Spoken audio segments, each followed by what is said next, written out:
Start ಮಾಡ್ಕೊಳ್ಳಿ. Time ಯಾರು ನೋಡ್ಕೋತಾರೆ? ಟೈಮ್ ನಾನು ನೋಡ್ಕೋತೀನಿ. ವಾಸುಕಿಯವರೇ ನೀವು ಶುರು ಮಾಡ್ಬೋದಪ್ಪ.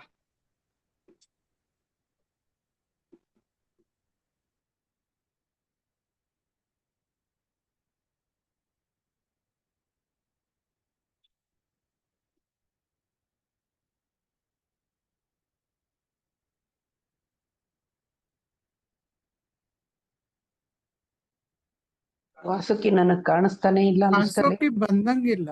ಇಲ್ವೇ ಇಲ್ಲ ಅಲ್ಲಿ. ನೀವೇ ಶುರು ಮಾಡ್ಬಿಡಿ ಮಾತುಕತೆನೆ. ಅಲ್ಲ, ಒಂದೇ ಒಂದ್ ಸೆಕೆಂಡ್ ಪಾಪ, ಅವ್ರು ರೆಡಿ ಇದಾರೆ.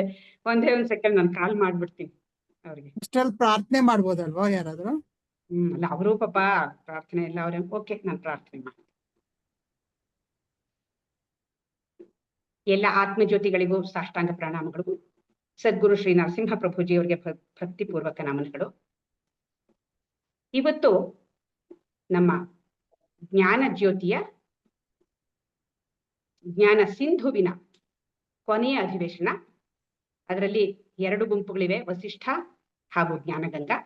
ಈ 2 ಗುಂಪುಗಳ ಒಟ್ಟಾರೆಯಾದ ಒಂದು ಅಧಿವೇಶನ ಇವತ್ತು. ಇದಕ್ಕೆ ನಿಮ್ಗೆಲ್ರಿಗೂ ಆದರದ ಸ್ವಾಗತ. ಈ ಒಂದು ಅಧಿವೇಶನವನ್ನು ಪ್ರಾರಂಭ ಮಾಡೋಕ್ಕಿಂತ ಮೊದಲು ಸದ್ಗುರುಗಳಿಗೆ ಹಾಗೂ ಗುರು ಪರಂಪರೆಗೆ ನಮ್ಮ ಗೌರವವನ್ನು ಸಲ್ಲಿಸೋಣ. ಗುರುರ್ ಬ್ರಹ್ಮ ಗುರುರ್ ವಿಷ್ಣು ಗುರುದೇವೋ ಮಹೇಶ್ವರಃ ಗುರು ಸಾಕ್ಷಾತ್ ಪರಬ್ರಹ್ಮ ತಸ್ಮೈ ಶ್ರೀ ಗುರವೇ ನಮಃ. ಅಖಂಡ ಮಂಡಲಾಕಾರಂ ವ್ಯಾಪ್ತಂ ಯೇನ ಚರಾಚರಂ ತತ್ಪದಂ ದರ್ಶಿತಂ ಯೇನ ತಸ್ಮೈ ಶ್ರೀ ಗುರವೇ ನಮಃ.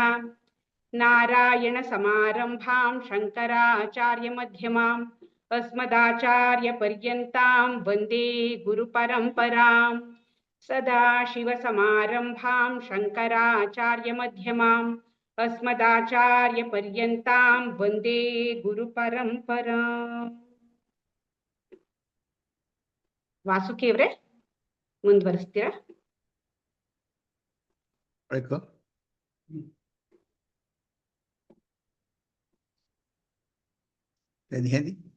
ರಿಮೋಟ್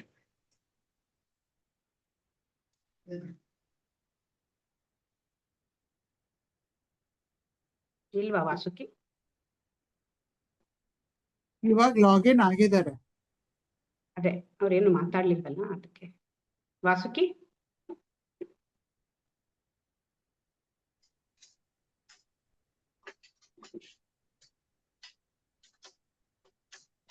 ಅವ್ರದ್ದು ಆಡಿಯೋ ಕನೆಕ್ಟ್ ಆಗಿಲ್ಲ ಅನ್ಸುತ್ತೆ.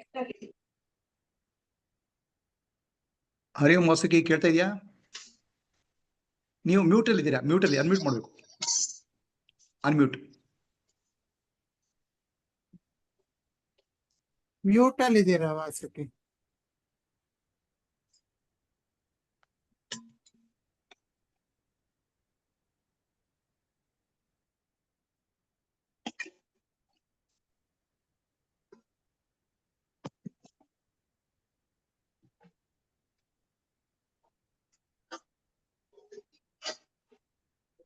ವಾಸುಕಿ ಕೇಳ್ತಾ ಇದೀಗ, ಮಾತಾಡಿ. ಕೇಳ್ತಾ ಇಲ್ಲ. ಸರಿ, ಹಾಗಾದ್ರೆ ನಾನೇ ಮುಂದುವರಿಸ್ತೀನಿ. ಇವತ್ತಿನ ಕೊನೆಯ ಅಧಿವೇಶನಕ್ಕೆ ನಾವು ಆಯ್ಕೆ ಮಾಡ್ಕೊಂಡಿರೋದು ಪುರಂದರದಾಸರ ಉಗಾಭೋಗಗಳು. ಉಗಾಭೋಗಗಳು ಅಂತಂದ್ರೆ ಅದನ್ನು ಸಂಗೀತದಲ್ಲಿ ಒಂದು ಪ್ರಕಾರ. ಈಗ ದೇವರ ನಾಮಗಳು, ಅದರಲ್ಲಿ ಮತ್ತೆ ಸುಳಾದಿಗಳು, ಉಗಾಭೋಗಗಳು ಅಂತ ಬೇರೆ ಬೇರೆ ಪ್ರಕಾರಗಳಿರುತ್ತೆ. ಆ ರೀತಿಯಲ್ಲಿ ಉಗಾಭೋಗಗಳು ಉಂಟು. ಅವುಗಳಿಗೆ ರಾಗಕ್ಕೆ ಹೊಂದತ್ವೆ, ಆದ್ರೆ ತಾಳಕ್ಕೆ ಹೊಂದೋದಿಲ್ಲ ಉಗಾಭೋಗಗಳು. ಆಮೇಲೆ 4 ರಿಂದ 12 ಸಾಲುಗಳವರೆಗೂ ಇರುತ್ತೆ ಸಾಮಾನ್ಯವಾಗಿ. ನಿರ್ದಿಷ್ಟವಾಗಿ ಹೀಗೆ ಹಾಡಬೇಕು ಅಂತ ಏನಿಲ್ಲ. ಸುಲಭವಾಗಿ ನಮಗೆ ಯಾವ ರೀತಿಯಲ್ಲಿ ಇಷ್ಟ ಆಗುತ್ತೋ ಹಾಡುಗಾರರಿಗೆ ಆ ರೀತಿಯಲ್ಲಿ ಹಾಡ್ಕೊಂಡು ಹೋಗ್ಬೋದು. ಹೇಗೆ ಈ ವಚನ ಸಾಹಿತ್ಯದಲ್ಲಿ ಭಕ್ತಿ, ಜ್ಞಾನ, ವೈರಾಗ್ಯ, ಆಮೇಲೆ ದಿನನಿತ್ಯದ ಆಗುಹೋಗುಗಳು, ಇದರೆಲ್ಲದರ ಬಗ್ಗೆ ಯಾವ ರೀತಿಯಲ್ಲಿ ಜ್ಞಾನವನ್ನು ಕೊಡ್ತಾರೋ ವಚನದಲ್ಲಿ, ಅದೇ ರೀತಿಯಲ್ಲಿ ಉಗಾಭೋಗಗಳಲ್ಲೂ ಕೂಡ ಈ ಎಲ್ಲವೂ ಕೂಡ ಮಿಳಿತವಾಗಿದೆ. ಬಹಳ ಸಮೃದ್ಧವಾದಂಥ ಸಾಹಿತ್ಯ ಉಗಾಭೋಗಗಳದ್ದು. ಅದನ್ನು ಪರಿಚಯಿಸೋಣ ಅನ್ನೋ ಒಂದು ಆಸೆಯಿಂದ ಈಗ ಊಗಾಭೋಗಗಳನ್ನು ತಗೊಂಡಿದ್ದೀವಿ. ಮೊಟ್ಟ ಮೊದಲನೇದಾಗಿ ಜ್ಯೋತಿ ವೆಂಕಟ್ ಅವರು ಮಾತಾಡ್ತಾರೆ. ಅವರ ಕಥೆಯಲ್ಲಿ ಉಗ ಭೋಗ ಅಂದ್ರೆ ಏನ್ರಿ ಅದ ಅರ್ಥ? ಅದಕ್ಕೆ ತುಂಬಾ ಡೀಟೇಲ್ಡ್ ಎಕ್ಸ್ಪ್ಲನೇಷನ್ ಇದೆ ಗುರುಜಿ. ಅದು ಸಮ್ಮರಿ ತುಂಬಾನೇ ಹೇಳ್ಬಿಡಿ. ಉಗ ಮತ್ತೆ ಭೋಗ ಎರಡು ಶಬ್ದ ಇದೆಯಲ್ಲ, ಏನ್ ಅರ್ಥ? ಎರಡು ಶಬ್ದ ಇದೆ, ಅದಕ್ಕೆ ತುಂಬಾನೇ ವಿವರಣೆ ಇದೆ. ಅದು ಇಲ್ಲಿ ತುಂಬಾ ಜಾಸ್ತಿ ಆಗೋಗುತ್ತೆ ಅದನ್ನೆಲ್ಲ ಹೇಳಕ್ಕೆ ಅನ್ಬಿಟ್ಟು ನಾನು ಅದನ್ನೆಲ್ಲ ತಗೊಂಡಿಲ್ಲ ಗುರುಜಿ. Okay. ಅದಕ್ಕೆ ತುಂಬಾ ಕಾನ್ಫ್ಲಿಕ್ಟ್ ಬೇರೆ ಇದೆ. ಉಗ ಉದ್ಧೃತ ಅಂತ ಅದೇನೇನೋ ಎಕ್ಸ್ಪ್ಲನೇಷನ್ಸ್ ಇದೆ ಅದಕ್ಕೆ. ಹಾ. ಆಮೇಲೆ ಅದು ಹಾಗೆ ಹೇಳೋದು ಕೂಡ ಸರಿಯಾಗಲ್ಲ ಅಂತ ಕೆಲವರು ಹೇಳ್ತಾರೆ ಅಂತ ಬೇರೆ ತುಂಬಾ ಕಾನ್ಫ್ಲಿಕ್ಟ್ ಇದೆ. ಹಾಗಾಗಿ ಇಟ್ಬಿಟ್ಟೆ ನಾನು, ಬೇಡ ಸುಮ್ಮನೆ ಗೊಂದಲ ಆಗೋಗ್ಬಿಡುತ್ತೆ ಅನ್ಕೊಂಡು ಓಕೆ. ಅದು ಒಂದು ಪ್ರಕಾರ ಅಂತ ಅಷ್ಟೇ ಹೇಳೋಣ ಸಾಕು ಅಂತ. ಜ್ಯೋತಿ ಅವ್ರು ಬಂದ್ಬಿಟ್ರು, ಹೇಳ್ರಿ ಜ್ಯೋತಿ. ಜ್ಯೋತಿ ವೆಂಕಟ್ ಅವರು ಮೊದಲು ಮಾತಾಡ್ತಾರೆ. ಅವರ ಉಗಾಭೋಗ ಯಾವುದು ಅಂತ ಅವರೇ ಅದನ್ನ ಹೇಳಿ ಅದ್ರ ಬಗ್ಗೆ ಮಾತಾಡ್ತಾರೆ. ಈಗ ಅವರ ಗುರು ಸಮಯ ನಾನು ಮುಟ್ಕೊಳ್ತೀನಿ, 10 ನಿಮಿಷಗಳ ಕಾಲ ಇರುತ್ತೆ.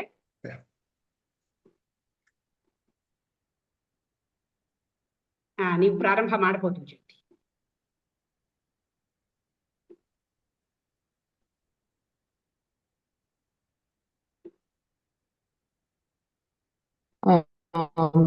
ಕೇಳಿಸ್ತಿದ್ಯಾ ಎಲ್ಲರಿಗೂ? ಕೇಳಿಸ್ತಿದೆ ಅಲ್ವಾ? ಹರಿ ಓಂ ಶ್ರೀ ಗುರುಭ್ಯೋ ನಮಃ.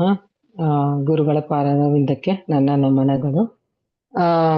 ನನಗೆ ಬಂದಿರೋ ಪುರಂದರದಾಸರ ಉಗಾಭೋಗ. ಗುರುಜಿ, ನಂಗೆ ಉಗಾಭೋಗ ಅಂದ್ರೆ ನಿಜವಾಗ್ಲೂ ಏನು ಅಂತ ಗೊತ್ತಿಲ್ಲ, ನೀವೇ ಹೇಳ್ಬೇಕು ಏನು ಅಂತ. ಬಟ್ ಹಂಗೆ ಮುಂದುವರಿಸ್ತಾ ಇದ್ದೀನಿ.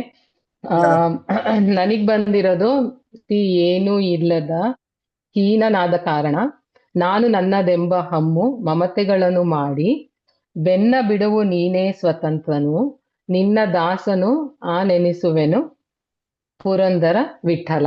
ಇದು ನನಗೆ ಬಂದಿರೋದು. ನಾನು ಇದ್ರ ಬಗ್ಗೆ ಒಂಚೂರು ಹೇಳಕ್ಕೆ ಇಷ್ಟಪಡ್ತೀನಿ. ಮೊದಲಿಗೆ ಇದು ಹೇಗೆ ಅಂತಂತಂದ್ರೆ, ಜ್ಞಾನ ಭಕ್ತಿ ಎರಡನ್ನೂ ಒಂದಕ್ಕೊಂದು ಕೂಡಿಕೊಂಡು ಬರೋ ಅಂಥದ್ದು.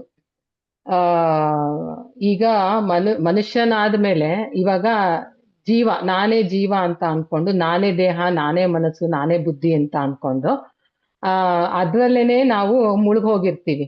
ಈ ಸಂಬಂಧ, ಅಹಂಕಾರ, ಮಮಕಾರ, ಬಂಧಗಳು, ಇದ್ರಲ್ಲೇನೆ ನಾವೆಲ್ಲ ಮುಳುಗೋಗ್ಬಿಟ್ಟಿರ್ತೀವಿ ಪೂರ್ತಿ.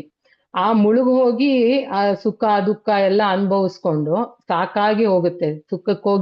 ಸುಖಕ್ಕಾಗಿ ಹುಡುಕಾಡಿ ಸಾಕಾಗಿ ನಮ್ಗೆ ಅವಾಗ ನಮ್ಗೆ ಭಕ್ತಿ ಅನ್ನೋದು ಬರಕ್ಕೆ ಶುರು ಆಗುತ್ತೆ. ಅಂದ್ರೆ ನೀನೇ ಎಲ್ಲ, ನಾನು ಏನೂ ಇಲ್ಲ, ನೀನೇ ಎಲ್ಲ ಅಂತ ಅವಾಗ ನಾವು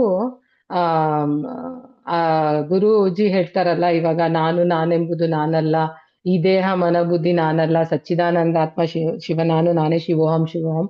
ಇದು ಜ್ಞಾನದ ಕಡೆಗೆ ಎಳೆಯೋದು. ಬಟ್ ಜ್ಞಾನ ಬರಕ್ಕೆ ಮುಂಚೆ ಭಕ್ತಿ, ನನ್ನದೇನು ಇಲ್ಲ, ಎಲ್ಲ ನಿನ್ನದೇಪ್ಪ, ನಿನಗೆ ಮುಡುಪಾಗಿರೋದು ಅಂತ ಅನ್ಕೊಂಡು ಭಕ್ತಿಯ ಕಡೆಗೆ ಮೊದಲು ಪ್ರಯಾಣ ಶುರು ಆಗುತ್ತೆ.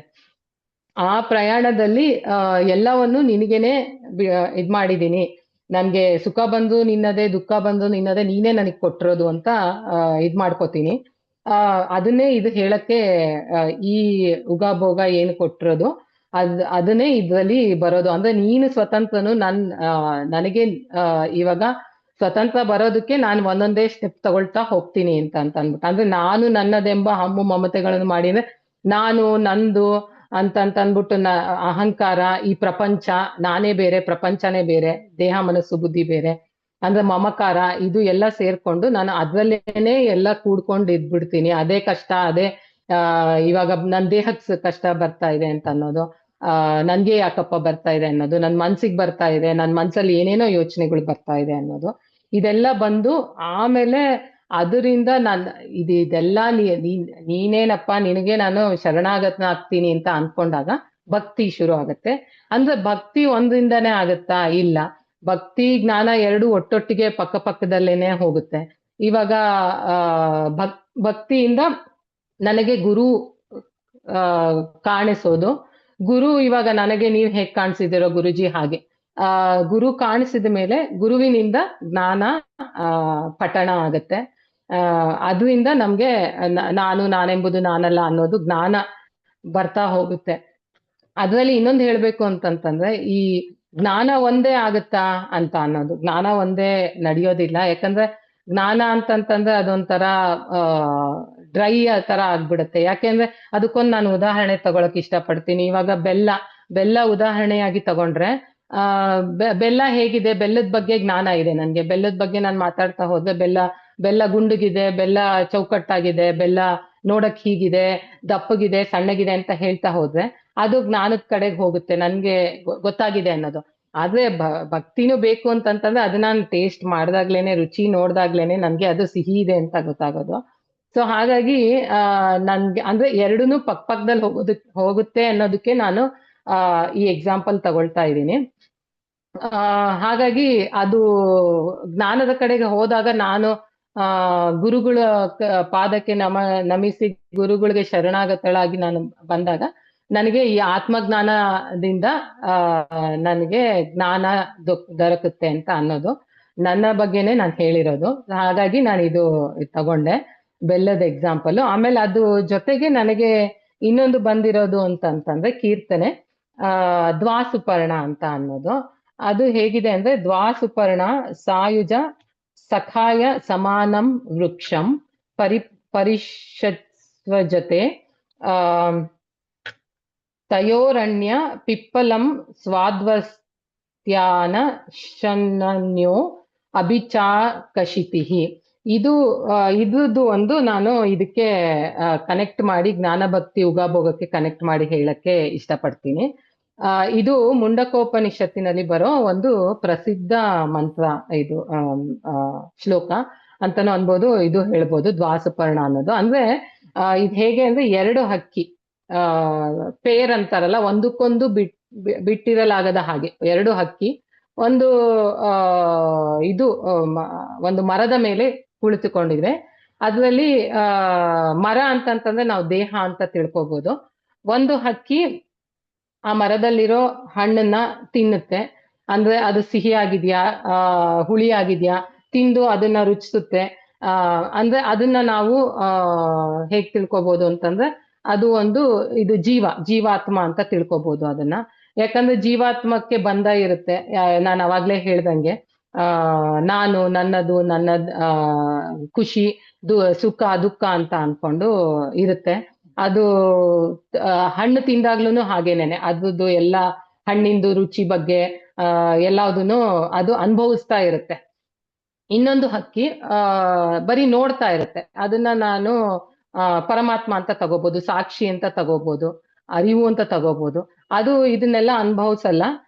ಅನುಭವಿಸೋ ಹಕ್ಕಿ ನಾನೇನು ಹಣ್ಣು ತಿನ್ನುತ್ತಲ್ಲ ಜೀವಾತ್ಮ ಅಂತ ಅದಕ್ಕೆ ಇವಾಗ ಬಂಧನದಲ್ಲಿ ಇರುತ್ತೆ. ಅದು ಮಮಕಾರ ಬಂಧನ. ಇವಾಗ ಏನ್ ನಾನು ಮಾತಾಡ್ದೆ ಈ ಉಗಾಭೋಗದ ಬಗ್ಗೆ, ಅದೇ ಸೇಮ್ ಇದು ನಮ್ಮ ಜೀವಾತ್ಮ. ಆ ಹಕ್ಕಿ ಎಲ್ಲ ಅನುಭವಿಸ್ತಾ ಇರುತ್ತೆ, ಎಲ್ಲ ಇದ್ ಮಾಡ್ತಾ ಇರುತ್ತೆ. ಈ ಇನ್ನೊಂದು ಹಕ್ಕಿ ಸಾಕ್ಷಿಯಾಗಿರುತ್ತೆ. ಅಂದ್ರೆ ಅದು ಆಮೇಲೆ ಏನಂತಂದ್ರೆ ಇವಾಗ ಈ ಉಗಾಭೋಗದಲ್ಲಿ ನಾನು ಎಕ್ಸ್ಪ್ಲೇನ್ ಮಾಡ್ದಂಗೆ ಅದು ಎಲ್ಲ ನೋಡಿ ಹಕ್ಕಿ ಮರದಿಂದ ಅಂದ್ರೆ ಕೊಂಬೆಯಿಂದ ಕೊಂಬೆಗೆ ಹಾರಿ ಎಲ್ಲಾ ಮಾಡಿ ಸಾಕಾಗಿ ನನ್ಗಿನ್ ಆಗೋದಿಲ್ಲಪ್ಪ ಇದು ಅಂತ ಅನ್ಕೊಂಡು ಶರಣಾಗತ ಆದಾಗ ಅವಾಗ ಸಾಕ್ಷಿ ಮತ್ತೆ ಜೀವಾತ್ಮ ಪರಮಾತ್ಮ ಏಕತ್ವ ಅಂತ ಹೇಳ್ತಾರಲ್ಲ ಗುರುಜಿ, ಅದು ಜೀವಾತ್ಮ ಪರಮಾತ್ಮ ಒಂದಾಗತ್ತೆ. ಅಂದ್ರೆ ಎರಡೂನು ಒಂದೇನೆ ಮುಂಚಿಂದನೂ. ಅಲ್ಲೇ ನಾನು ಬೇರೆ ಅಂತ ಅನ್ಕೊಂಡು ಇದು ಎಲ್ಲದನ್ನು ಪ್ರಪಂಚನೂ ಬೇರೆ ನಾನು ಬೇರೆ ಅಂತ ಅನ್ಕೊಂಡು ಎಲ್ಲ ಅದು ಕಷ್ಟಗಳನ್ನು ಅನುಭವಿಸಿ ಸಾಕಾಗಿ ಕರ್ಮ ಫಲಗಳನ್ನು ಅನುಭವಿಸಿ ಆಮೇಲೆ ಗುರುಗಳ ಸನ್ನಿಧಿಲಿ ನಾನು ಜೀವಾತ್ಮ ಪರಮಾತ್ಮ ಎರಡೂ ಒಂದೇ ಅಂತ ಅದು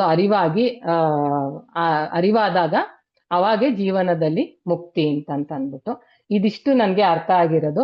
ಇನ್ನೂ ಒಂದು ಇದು ಕೊಟ್ಟಿದ್ದಾರೆ ನನ್ಗೆ ಕೀರ್ತನೆ, ಅದು ಎರಡೂ ಒಂದಾಗದು ರಂಗ ಅಂತ ಅಂದ್ಬಿಟ್ಟು ಅದು ಪುರಂದರ ವಿಠಲ ಅವ್ರದೇನೇನೆ. ಎರಡೂ ಒಂದಾಗದು ರಂಗ, ಎರಡೂ ಒಂದಾಗದು ಎಂದೆಂದಿಗೂ ರಂಗ. ಒಂದು ವೃಕ್ಷದಲ್ಲಿ ಎರಡು ಪಕ್ಷಿಗಳು ಒಂದೇ ಗೂಡಿನಲ್ಲಿ ಇರುತ್ತಿಹವು. ಒಂದು ಪಕ್ಷಿ ಫಲಗಳನ್ನುಂಬುದು, ಮತ್ತೊಂದು ಫಲಗಳನ್ನುಣ್ಣದು ರಂಗ. ಹಲವು ಕೊಂಬೆಗೆ ಒಂದು ಹಾರಿತು, ಒಂದು ಹಲವು ಕೊಂಬೆಗೆ ಹಾರಲರಿಯದು.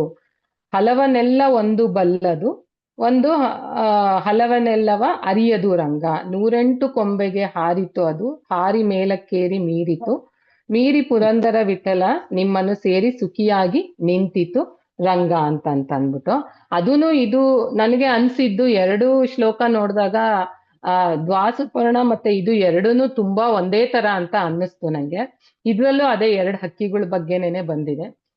ಏನಂತಂದ್ರೆ ಎಲ್ಲಾ ಒಟ್ಟಾಗಿ ಸೇರಿ ಹೇಳ್ಬೇಕು ಅಂತಂದ್ರೆ ಇದ್ರಲ್ಲಿ ನಂಗೆ ಅಂತ ಡಿಫ್ರೆನ್ಸ್ ಅಂತ ಏನು ಬೇರೆ ಅಂತ ಅನ್ನಿಸ್ಲಿಲ್ಲ. ಅದಕ್ಕೆ ಜಾಸ್ತಿ ಎಕ್ಸ್ಪ್ಲನೇಷನ್ ನಾನು ಕೊಡ್ತಾ ಇಲ್ಲ ಈ ಕೀರ್ತನೆಗೆ. ದ್ವಾಸುಪರ್ಣ ಇದು ಎರಡು ಒಂದೇ ತರ ಅನ್ನಿಸ್ತು ನನ್ಗನ್ಸಿದ್ದು. ಅಂದ್ರೆ ಎಲ್ಲಾ ಸೇರಿ ಒಟ್ಟಾರೆ ಕೊನೆಯಲ್ಲಿ ನಂಗೆ ಅನ್ಸಿದ್ದೇನು ಅಂತಂದ್ರೆ ಈ ಜ್ಞಾನ ಮತ್ತು ಭಕ್ತಿ ಎರಡು ಪಕ್ಕ ಪಕ್ಕದಲ್ಲೇ ಹೋಗುತ್ತೆ, ಒಂದು ಬಿಟ್ಟು ಒಂದು ಇರಲ್ಲ ಅನ್ನೋ ತರ. ಭಕ್ತಿಗೆ ಬಂದ ಮೇಲೆನೆ ಜ್ಞಾನಕ್ಕೆ ಬರಕ್ಕಾಗೋದು ಅಂತ ನನಗೆ ಅರ್ಥ ಆಗಿರೋದು. ಇದ್ರಲ್ಲಿ ಏನಾದ್ರೂ ನಂದು ಮಿಸ್ಟೇಕ್ ಇದ್ರೆ ಪ್ಲೀಸ್ ತಿಳಿಸಿ. ಇಷ್ಟು ನನಗೆ ಅರ್ಥ ಆಗಿರೋದು ಗುರುಜಿ. ಜ್ಯೋತಿ ಅವರೇ ಬಹಳ ಚೆನ್ನಾಗಿತ್ತು. ಎರಡು ದ್ವಾಸುಪರ್ಣ ಒಂದು ಶ್ಲೋಕ ಹೇಳಿದ್ರಿ, ಕಡೆಗೆ ಪುರಂದರದಾಸರದ್ದು 2 ಹಕ್ಕಿಗಳ ಬಗ್ಗೆ ಹೇಳಿದ್ರಿ. ಆ 2 ಹಕ್ಕಿಗಳು ಪುರಂದರದಾಸರು 2 ಹಕ್ಕಿಗಳು ಒಂದಾಗೋದೇ ಇಲ್ಲ ಅಂತ ಹೇಳ್ತಾರೆ. ದ್ವಾಸುಪರ್ಣದಲ್ಲಿ 2 ಒಂದಾಗ್ತಾವ, ಬೇರೆ ಆಗಿರ್ತಾವು. ಅದೇ ದ್ವಾಸುಪರ್ಣ ಕೇಳ್ತಾ ಇದೆಯಾ? ಅಲ್ಲ ಗುರು, ಕೇಳಿಸ್ತಾ ಇದೆ. ಅದೇ ಕೊನೆಯಲ್ಲಿ 2 ಒಂದಾಗದು ರಂಗ ಅಂತ ಟೈಟ್ಲ್ ಇದ್ರೂನು ಕೊನೆಯಲ್ಲಿ ಒಂದಾಗುತ್ತೆ ಅಂತ ಹೇಳ್ತಾರೆ. ಅದನ್ನೇ ಹೇಳಕ್ ಹೊರಟೆ ಗುರುಜಿ ನಾನು.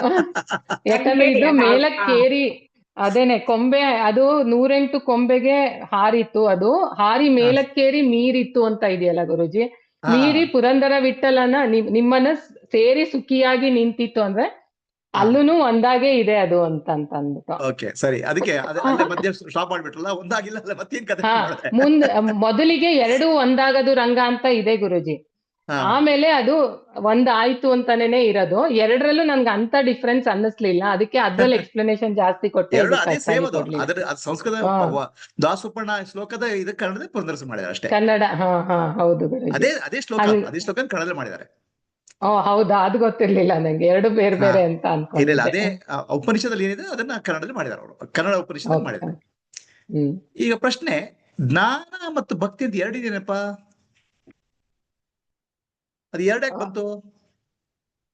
ಅಂದ್ರೆ ಗುರುಜಿ ಒಂದೇ ಸಲ ಜ್ಞಾನ ಹೋಗಕ್ ಆಗಲ್ವಲ್ಲ ಗುರುಜಿ? ಜ್ಞಾನ ಅಂತಂದ್ರೆ ಒಂದೇ ಸಲಕ್ಕೆ ಎಲ್ಲಿ ಬರುತ್ತೆ? ಆಕ್ಚುಲಿ ಜ್ಞಾನ ಭಕ್ತಿ ಅಂತ 2 ಇಲ್ವೇ ಇಲ್ಲ. ಭಕ್ತಿ ಅಂದ್ರೆ ಪ್ರೀತಿ, ಓಕೆ, ಪ್ರೇಮ, ಆಯ್ತಾ? ನಮ್ಗೆ ಯಾವುದೇ ವಿಷಯಕ್ಕೆ ಪ್ರೇಮ ಇಲ್ದ್ರೆ ಅಲ್ಲಿ ಏನು ಮಾಡಕ್ ಆಗುದೇ ಇಲ್ಲ. ಹೌದು, ಒಂದು ಸೈನ್ಸ್ ಕಲೀಲಿ, ಫಿಸಿಕ್ಸ್ ಕಲೀಲಿ, ಕೆಮಿಸ್ಟ್ರಿ ಕಲೀಲಿ, ಭಕ್ತಿ ಅನ್ನೋದು ಬೇಸಿಕ್. ಅದು ಅಂದ್ರೆ ಪ್ರೇಮ ಅನ್ನೋದು ಬೇಸಿಕ್, ಆಯ್ತಾ? ಎಲ್ಲದಕ್ಕೂ ಪ್ರೇಮ ಬೇಕೇ ಬೇಕು. ಒಬ್ಬ ಜ್ಞಾನಕ್ಕೆ ಹೋಗ್ಬೇಕಾದ್ರೆ ಜ್ಞಾನದ ಮೇಲೆ ಪ್ರೇಮ ಇರಬೇಕು. ಅಂದ್ರೆ ಭಕ್ತಿ ಅಂತೂ ಕಾಮನ್. ಜ್ಞಾನ ಮತ್ತು ಭಕ್ತಿ ಅದು ಬೇರೆ ಬೇರೆ ಅಲ್ಲ, ಅದು ಒಂದೇ ನಾಣ್ಯದ 2 ಮುಖಗಳು ಅಷ್ಟೇ ಅವು. ಹೌದು ಗುರುಜಿ. ಓಕೆ, ಬಹಳ ಸುಂದರವಾಗಿ ಹೇಳಿದ್ರಿ, ಒಳ್ಳೇದಾಗ್ಲಿ. ಎಲ್ಲ ನಿಮ್ಮ ಆಶೀರ್ವಾದ ಗುರುಜಿ. ಜೈ ಹೋ. ಎರಡನೇದಾಗಿ ಸಂತೋಷ್ ಕುಮಾರ್ ಅವರು ಮಾತಾಡ್ತಾರೆ. ಅವರ ಉಗಾಭೋಗವನ್ನ ಅವರೇ ಹೇಳ್ತಾರೆ. ಇದು ಹೇಗ್ ಕೊಟ್ಟಿದೀವಿ ಅಂದ್ರೆ, ಒಂದು ಉಗಾಭೋಗವನ್ನು ಕೊಟ್ಬಿಟ್ಟು ಅದ್ರ ಎಕ್ಸ್ಪ್ಲನೇಷನ್ಗೋಸ್ಕರ ಕೀರ್ತನೆಗಳನ್ನ ಕೊಟ್ಟಿದೀವಿ. ಆ ಕೀರ್ತನೆ ತಗೊಳ್ಳೇಬೇಕು ಅಂತ ಏನ್ ರೂಲ್ಸು ಏನಿಲ್ಲ, ಅವ್ರು ಬೇರೆ ರೀತಿಯಲ್ಲೇ ಎಕ್ಸ್ಪ್ಲೇನು ಮಾಡ್ಬೋದು, ಸಹಾಯ ಆಗ್ಲಿ ಅಂತ ಕೀರ್ತನೆ. ಓಕೆ, ಸಂತೋಷವಾಗಿ ಹೇಳ್ರಪ್ಪ. ಹರಿ ಓಂ ಗುರುಜಿ, ಸಾಷ್ಟಾಂಗ ಪ್ರಣಾಮಗಳು. ನನಗ್ ಸಂತೋಷ್ ಅವರೇ, 1 ನಿಮಿಷ.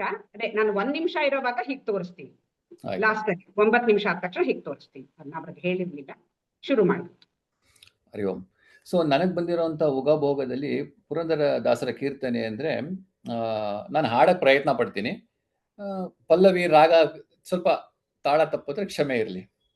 ಸೊ ಈ ಹಾಡು ಈ ತರ ಶುರು ಆಗುತ್ತೆ. ಅಕೋ ಹಂಗಿಹನ ಇಕೋ ಹಿಂಗಿಹನ, ಅಕೋ ಹಂಗಿಹನ ಇಕೋ ಹಿಂಗಿಹನ, ಪರಬ್ರಹ್ಮ ನಾರಾಯಣ ಹ್ಯಾಂಗಿಹನೆಂದರೆ, ಪರಬ್ರಹ್ಮ ನಾರಾಯಣ ಹ್ಯಾಂಗಿಹನೆಂದರೆ, ಅಕೋ ಹಂಗಿಹನ ಇಕೋ ಹಿಂಗಿಹನ, ಕೈಯಿಲ್ಲದೆ ಅಲ್ಲ ಕಾಲಿಲ್ಲದೆ ನಡೆಸುವ, ಕೈಯಿಲ್ಲದೆ ಹಿಡಿಯುವ, ಕಾಲಿಲ್ಲದೆ ನಡೆಸುವ, ಕೈ ಇಲ್ಲದೆ ಹಿಡಿಯುವ, ಹಲ್ಲಿಲ್ಲದೆ ತಿನಿಸುವ, ಹೊಟ್ಟಿಲ್ಲದೆ ಉಣಿಸುವ, ಹಲ್ಲಿಲ್ಲದೆ ತಿನಿಸುವ, ಹೊಟ್ಟಿಲ್ಲದೆ ಉಣಿಸುವ, ಆಕೋ ಹಂಗಿಹನ ಇಕೋ ಹಿಂಗಿಹನ, ಆಕೋ ಹಂಗಿಹನ ಇಕೋ ಹಿಂಗಿಹನ.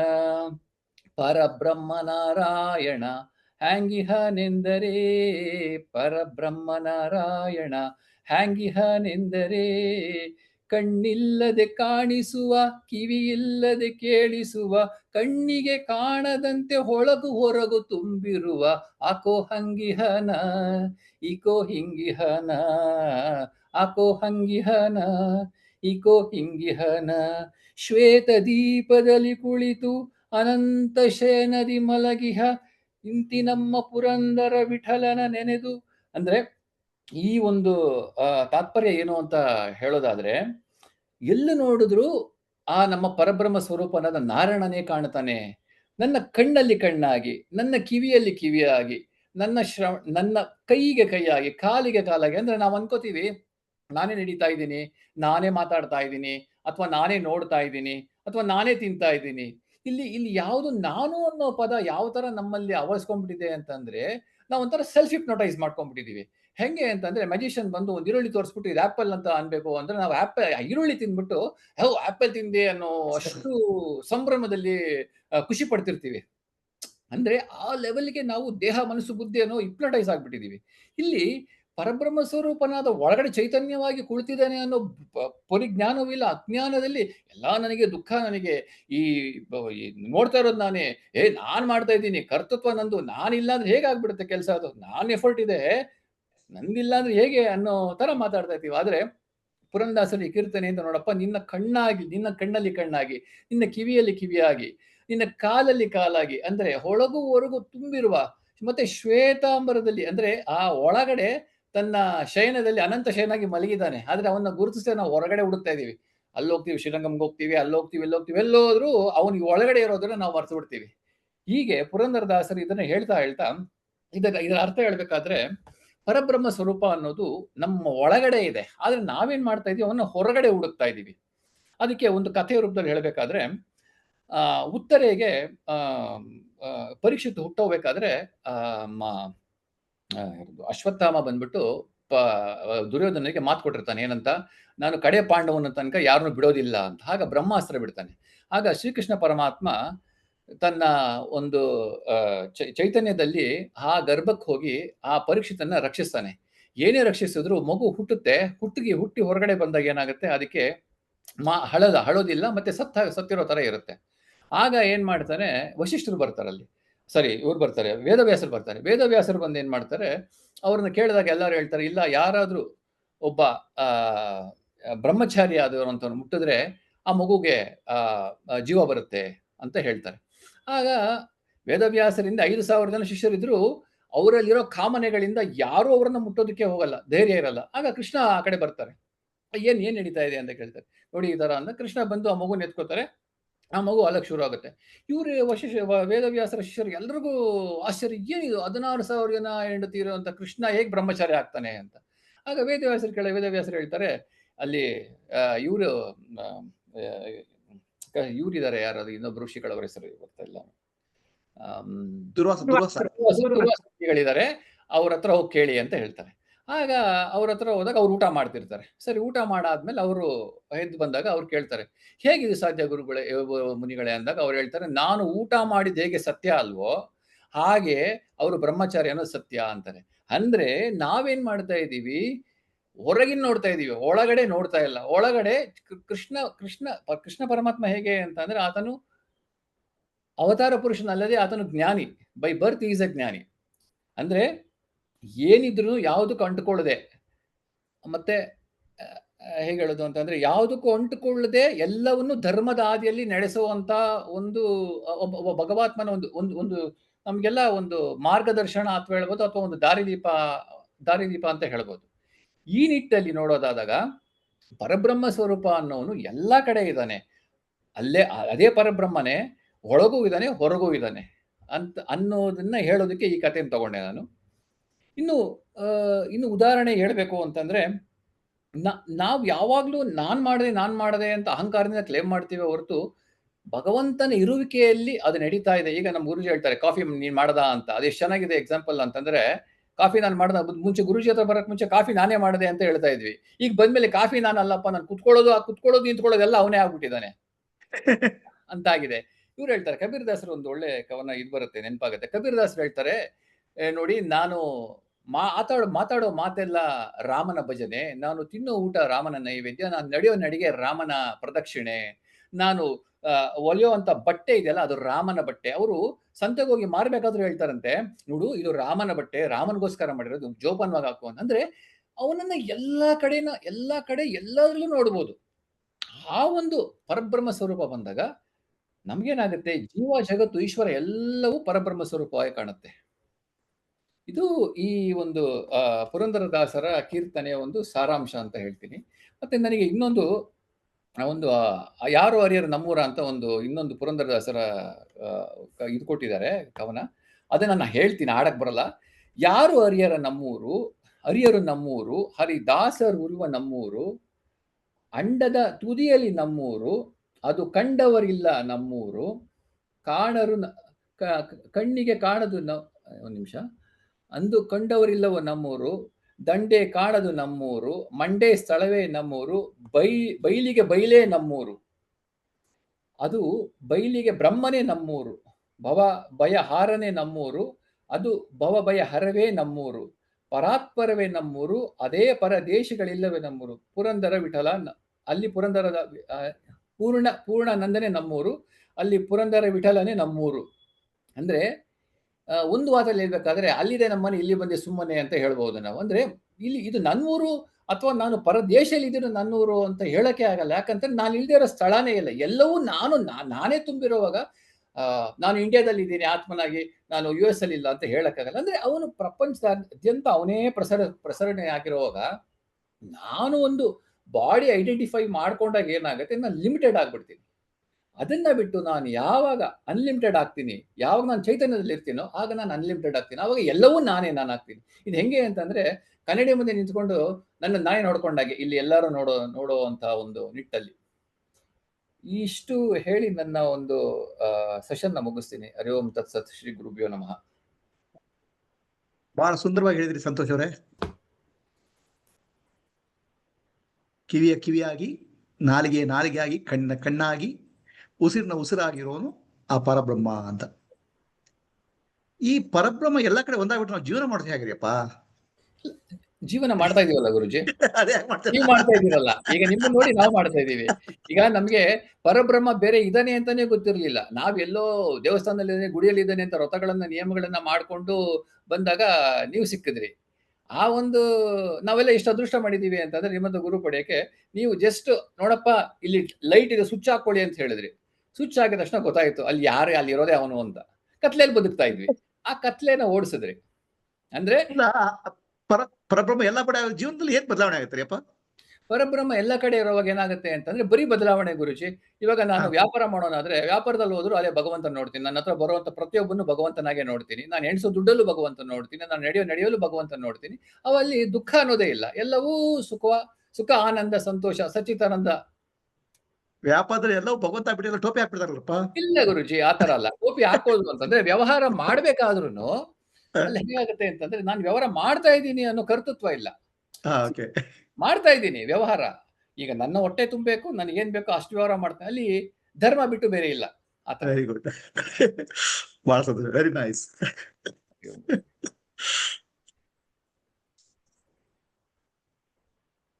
ಮುಂದೆ ವಿಜಯ ಅವರು ಮಾತಾಡ್ತಾರೆ. ಸಮಯ 1 ನಿಮಿಷ ಇದೆ ಎನ್ನುವಾಗ ಹೀಗೆ ತೋರಿಸ್ತೀನಿ ವಿಜಯ ಅವರು.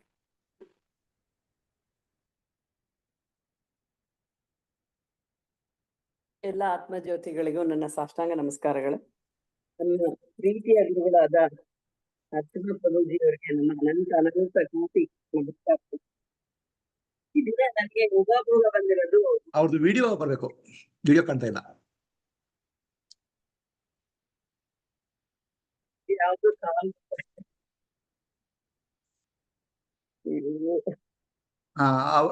ವಿಜಯ್ ಅವ್ರ ವಿಡಿಯೋನ ಇದು ಮಾಡ್ತೀರಾ, ಸ್ಕ್ರೀನ್ ಮೇಲೆ ತರ್ತೀರಾ? ಓಕೆ. ಸರಿ ವಿಜಯ ಮುಂದುವರಿಸಿ. ಈ ದಿನ ನನಗೆ ಗುರು ಕೃಪೆ ಬಗ್ಗೆ ಉಗಾಭೋಗ ಬಂದಿದೆ. ಗುರು ಕರುಣ ಹೊಂದುವುದು ಪರಮ ದುರ್ಲಭವಯ್ಯ. ಪರಿಪರಿ ವ್ರತಗಳನ್ನು ಆಚರಿಸಲು ಫಲವೇನು? ಶರೀರಾದಿ ಪುತ್ರ ಮಿತ್ರ ಕಳತ್ರ ಬಾಂಧವರು ಇರಿಸೊರೆ. ಸದ್ಗತಿಗೆ ಸಾಧನ ನಿರತವು. ಗುರುಪಾದ ನಿಜವಾಗಿ ಮನದಲ್ಲರಿತು ಭಜಿಸಲು ಅಖಿಲ ಸಂಪದವಕ್ಕೂ ಪುರಂದರ ವಿಠಲ ಅಂತ. ಆಮೇಲೆ ಅದ್ರ ಜೊತೆಗೆ ಇನ್ನೊಂದು ಇದೆ, ಗುರುವಿನ ಗುಲಾಮನಾಗುವ ತನಕ ದೊರೆಯದಣ್ಣ ಮುಕುತಿ ಅಂತ. ಅಂದ್ರೆ ಒಟ್ನಲ್ಲಿ ಅದರದ್ದು ತಾತ್ಪರ್ಯ, ಗುರುವಿನ ಕೃಪೆ ಆಗ್ದಲೆ ನಮ್ಗೆ ಮುಕ್ತಿ ಸಿಗಲಿಕ್ಕೆ ಸಾಧ್ಯನೇ ಇಲ್ಲ ಅಂತ.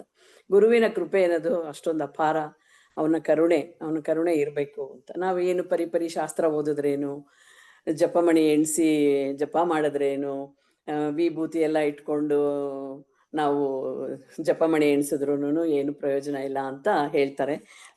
ಗುರುವಿನ ಗುಲಾಮನಾಗುವ ತನಕನಲ್ಲಿ ಹೇಳ್ತಾರೆ, ಹೊರಳಿ ಬೂದಿನಲ್ಲಿ ಹೊರಳಿ ಕೂಡ ಮರಳಾಗಿ ಹೊರಳಿ ತಿರುಗಿದ್ರು ಕೂಡ ಏನು ಪ್ರಯೋಜನ ಅಂತ. ನಾರಿಯ ಭೋಗ ಅಳಿಸಿದರೇನು, ಶಾರೀರ ಸುಖ ಬಿಡಿಸಿದರೇನು, ನಾರದ ಪುರಂದರ ವಿಠಲ ಸೇರಿಕೊಂಡು ತಾ ಪಡೆಯುವ ತನಕ. ಅಂದ್ರೆ ನಾವು ಏನೇ ಮಾಡಿದ್ರು ನಮ್ಗೆ ಗುರು ಕೃಪೆ ಇಲ್ದಲೆ, ನಾವು ಶುದ್ಧವಾದ ಮನಸ್ಸಿನಿಂದ, ಶುದ್ಧವಾದ ಚಿತ್ತಶುದ್ಧಿ ಇಲ್ದಲೆ ಮಾಡಿದಾಗ ನಮ್ಗೆ ಮುಕ್ತಿ ದೊರೆಯಲ್ಲ ಅಂತ. ಅಂದ್ರೆ ಗುರು ಕೃಪೆ ಅನ್ನೋದು ಅಷ್ಟೊಂದು ಅಗಾಧ, ಅಷ್ಟೊಂದು ಪವಿತ್ರ ಅದು ಅಂತ. ಈ ಗುರು ಅನ್ನೋದೇ ಒಂದು ನಿಜವಾಗ್ಲೂ ಒಂದು ಅದ್ಭುತವಾಗಿರೋ ಪದ ಅದು. ಗುರು ಅನ್ನೋದು ಗೊತ್ತೇ ಇದೆ, ಅಜ್ಞಾನವನ್ನ ದೂರ ಮಾಡಿ ಸುಜ್ಞಾನವನ್ನು ಕೊಡುವಂತವನು ಗುರು.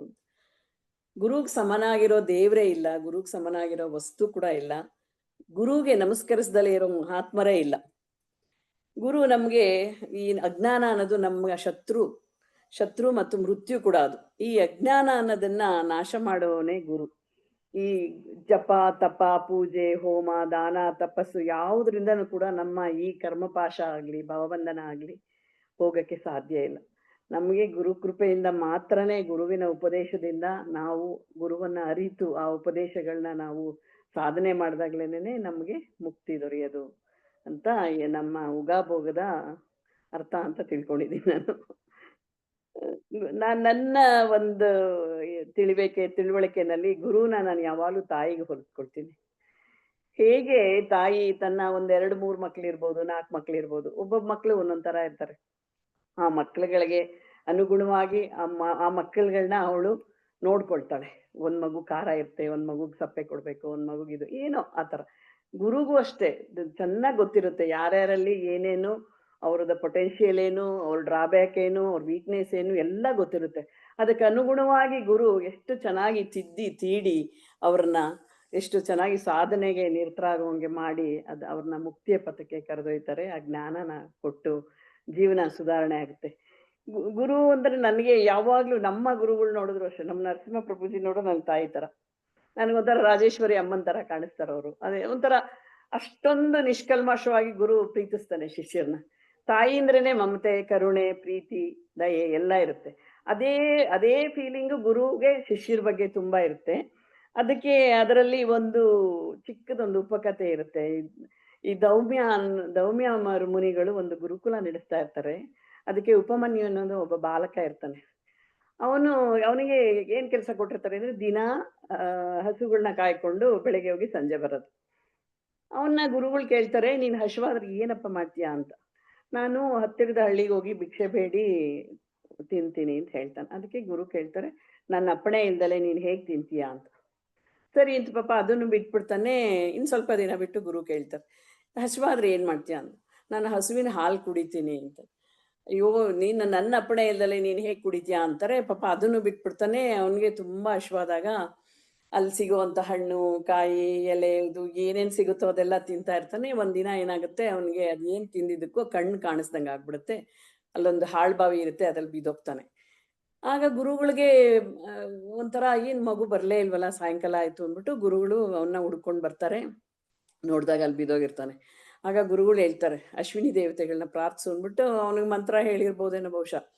ಹೇಳಿದಾಗ ಅವನು ಅಶ್ವಿನಿ ದೇವತೆಗಳನ್ನ ಪ್ರಾರ್ಥನೆ ಮಾಡಿದಾಗ ಅವನ ಕಣ್ಣು ಬರುತ್ತೆ. ಮತ್ತೆ ಅಶ್ವಿನಿ ದೇವತೆಗಳು ಅವನಿಗೆ ವಿದ್ಯೆಯನ್ನು ಕೂಡ ಬೋಧಿಸ್ತಾರೆ. ಅಂದ್ರೆ ಗುರು ತುಂಬಾ ಕರುಣೆ ಇರುತ್ತೆ.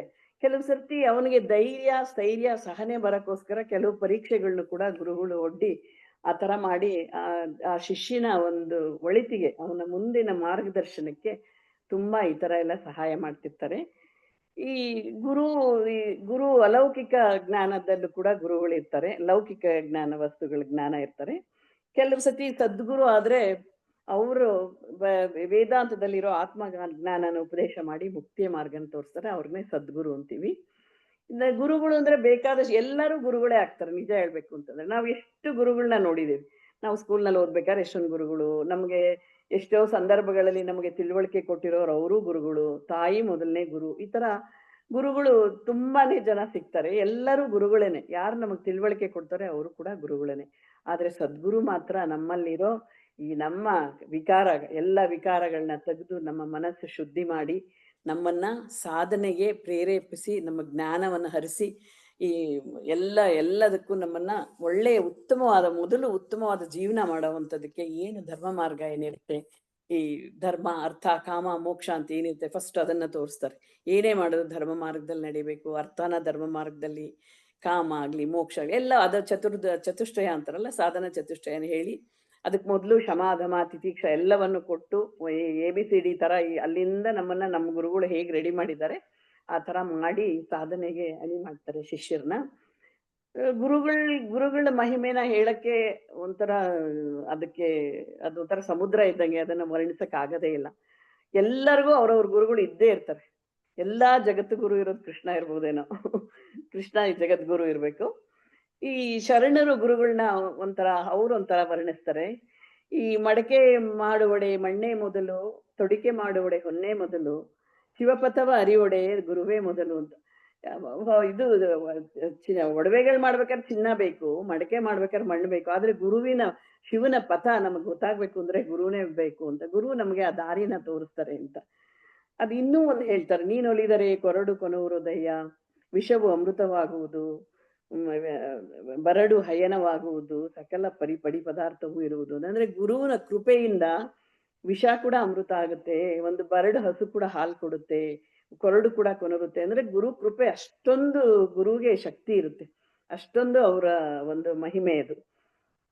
ಅವ್ರನ್ನ ಕಲ್ಪವೃಕ್ಷ ಕಾಮಧೇನು ಅಂತ ಕೂಡ ಹೇಳ್ಬೋದು. ಯಾರ್ಯಾರಿಗೆ ಏನೇನ್ ಬೇಕೋ ಅದನ್ನ ಗುರು ಎಷ್ಟು ಚೆನ್ನಾಗಿ ಕರುಣಿಸ್ತಾರೆ. ಇವಾಗ ನನ್ನನ್ನ ಅವ್ರವ್ರ ಲೆವೆಲ್ಗೆ, ಕೆಲವರು ಲೌಕಿಕದಲ್ಲಿ ಸುಖ ಬೇಕು ಅಂದ್ರೆ ಆಯ್ತಪ್ಪ ಮಾಡು ಅಂತಾರೆ, ಯಾರು ಧರ್ಮ ಮಾರ್ಗದಲ್ಲಿ ಮಾಡು ಅಂತಾರೆ. ಇಲ್ಲ ನನಗೆ ಮೋಕ್ಷನೇ ಬೇಕು ಅಂತ ಕೇಳುವಂತ ಮುಮುಕ್ಷುಗಳಿಗೆ ಆಯ್ತಪ್ಪ ಅಂತ ಮೋಕ್ಷದ ಮಾರ್ಗನ ತೋರಿಸ್ತಾರೆ. ಒಂದು ಜೀವನನ ಉತ್ತಮವಾಗಿ ನಡೆಸ್ಬೇಕಾದ್ರೆ ಹೇಗಿರ್ಬೇಕು ಅನ್ನೋದನ್ನ ಗುರು ತುಂಬಾ ಚೆನ್ನಾಗಿ ಕಲಿಸ್ತಾರೆ. ನೆಮ್ಮದಿ, ಶಾಂತಿ, ಸುಖ ಅವನು ಹೇಗೆ ಪಡಿಬೇಕು ಅನ್ನೋದನ್ನ ತನ್ನ ಉಪದೇಶದಿಂದ ಚೆನ್ನಾಗಿ ಅವರು ತಯಾರು ಮಾಡ್ತಾರೆ. ಆಮೇಲೆ ಭಗವದ್ಗೀತೆಯಲ್ಲಿ ಹೇಳಿರೋ ಹಾಗೆ ಭಕ್ತಿ ಯೋಗ, ಕ್ರಿಯಾಯೋಗ, ಮತ್ತೆ ಸೇವೆ, ಜ್ಞಾನ ಯೋಗ ಎಲ್ಲವನ್ನೂ ತಿಳಿಸಿ ಉಪದೇಶ ಮಾಡಿ ತಯಾರು ಮಾಡ್ತಾರೆ. ಇದರಲ್ಲಿ ಗುರು ಶಿಷ್ಯರು ಅಂತಂದ್ರೆ ರಾಮಕೃಷ್ಣ ಪರಮಹಂಸರು ಮತ್ತೆ ವಿವೇಕಾನಂದರನ್ನ ನೆನ್ಸ್ಕೊಳ್ಳೇಬೇಕು. ಎಷ್ಟು ಚೆನ್ನಾಗಿ ಅವರಿಬ್ಬರ ಬಾಂಧವ್ಯ ಇತ್ತು, ಎಷ್ಟು ಪ್ರೇಮ ಪ್ರೀತಿ ಒಂದು ಮಮತೆ ಇತ್ತು ರಾಮಕೃಷ್ಣರಿಗೆ ವಿವೇಕಾನಂದರ ಮೇಲೆ ಅಂತಂದ್ರೆ, ವಿವೇಕಾನಂದ ಅವ್ರನ್ನ ತುಂಬಾ ಸತಿ ಟೆಸ್ಟ್ ಮಾಡ್ತಾ ಇರ್ತಾರೆ. ಅವ್ರು ಡೆತ್ ಬೆಡ್ ಅಲ್ಲಿ ಇದ್ದಾಗ ಸುಮ್ನೆ ಅನ್ಕೊಂಡ್ರಂತೆ ಮನ್ಸಲ್ಲಿ ವಿವೇಕಾನಂದರು, ಏನು ಇವ್ರು ಯಾವಾಗ್ಲೂ ನಾನೇ ರಾಮ, ನಾನೇ ಕೃಷ್ಣ, ನಾನೇ ಅವತಾರ ಅಂತ ಹೇಳ್ತಾ ಇದ್ರಲ್ಲ, ಇವಾಗ ಹೇಳಿ ನೋಡೋಣ, ಇವಾಗ ಈಗ ಮಲಗಿದಾರಲ್ಲ ಅಂತ ಸುಮ್ನೆ ಅವ್ರ ಮನ್ಸಲ್ಲಿ ಒಂದು ಥಾಟ್ ಬಂತಷ್ಟೆ. ತಕ್ಷಣನೇ ರಾಮಕೃಷ್ಣರು ಕೈ ಹಿಡ್ಕೊಂಡು ಹೇಳಿದ್ರಂತೆ, ಆ ರಾಮನೂ ನಾನೇ, ಆ ಕೃಷ್ಣನೂ ನಾನೇ, ಈಗ್ಲೂ ಹೇಳ್ತಾ ಇದ್ದೀನಿ ನಾನೇ ಅದು ಅಂತ. ನಿನ್ನ ಅದ್ವೈತ ಜ್ಞಾನ ಇದೆಯಲ್ಲ, ಆ ಬ್ರಹ್ಮಜ್ಞಾನ ಅದು ಬೇರೆ, ಇದೂ ಇದೆ ಅದೂ ಇದೆ ಅಂತ ಹೇಳಿದ್ರಂತೆ ಕೊನೆಯಲ್ಲಿ.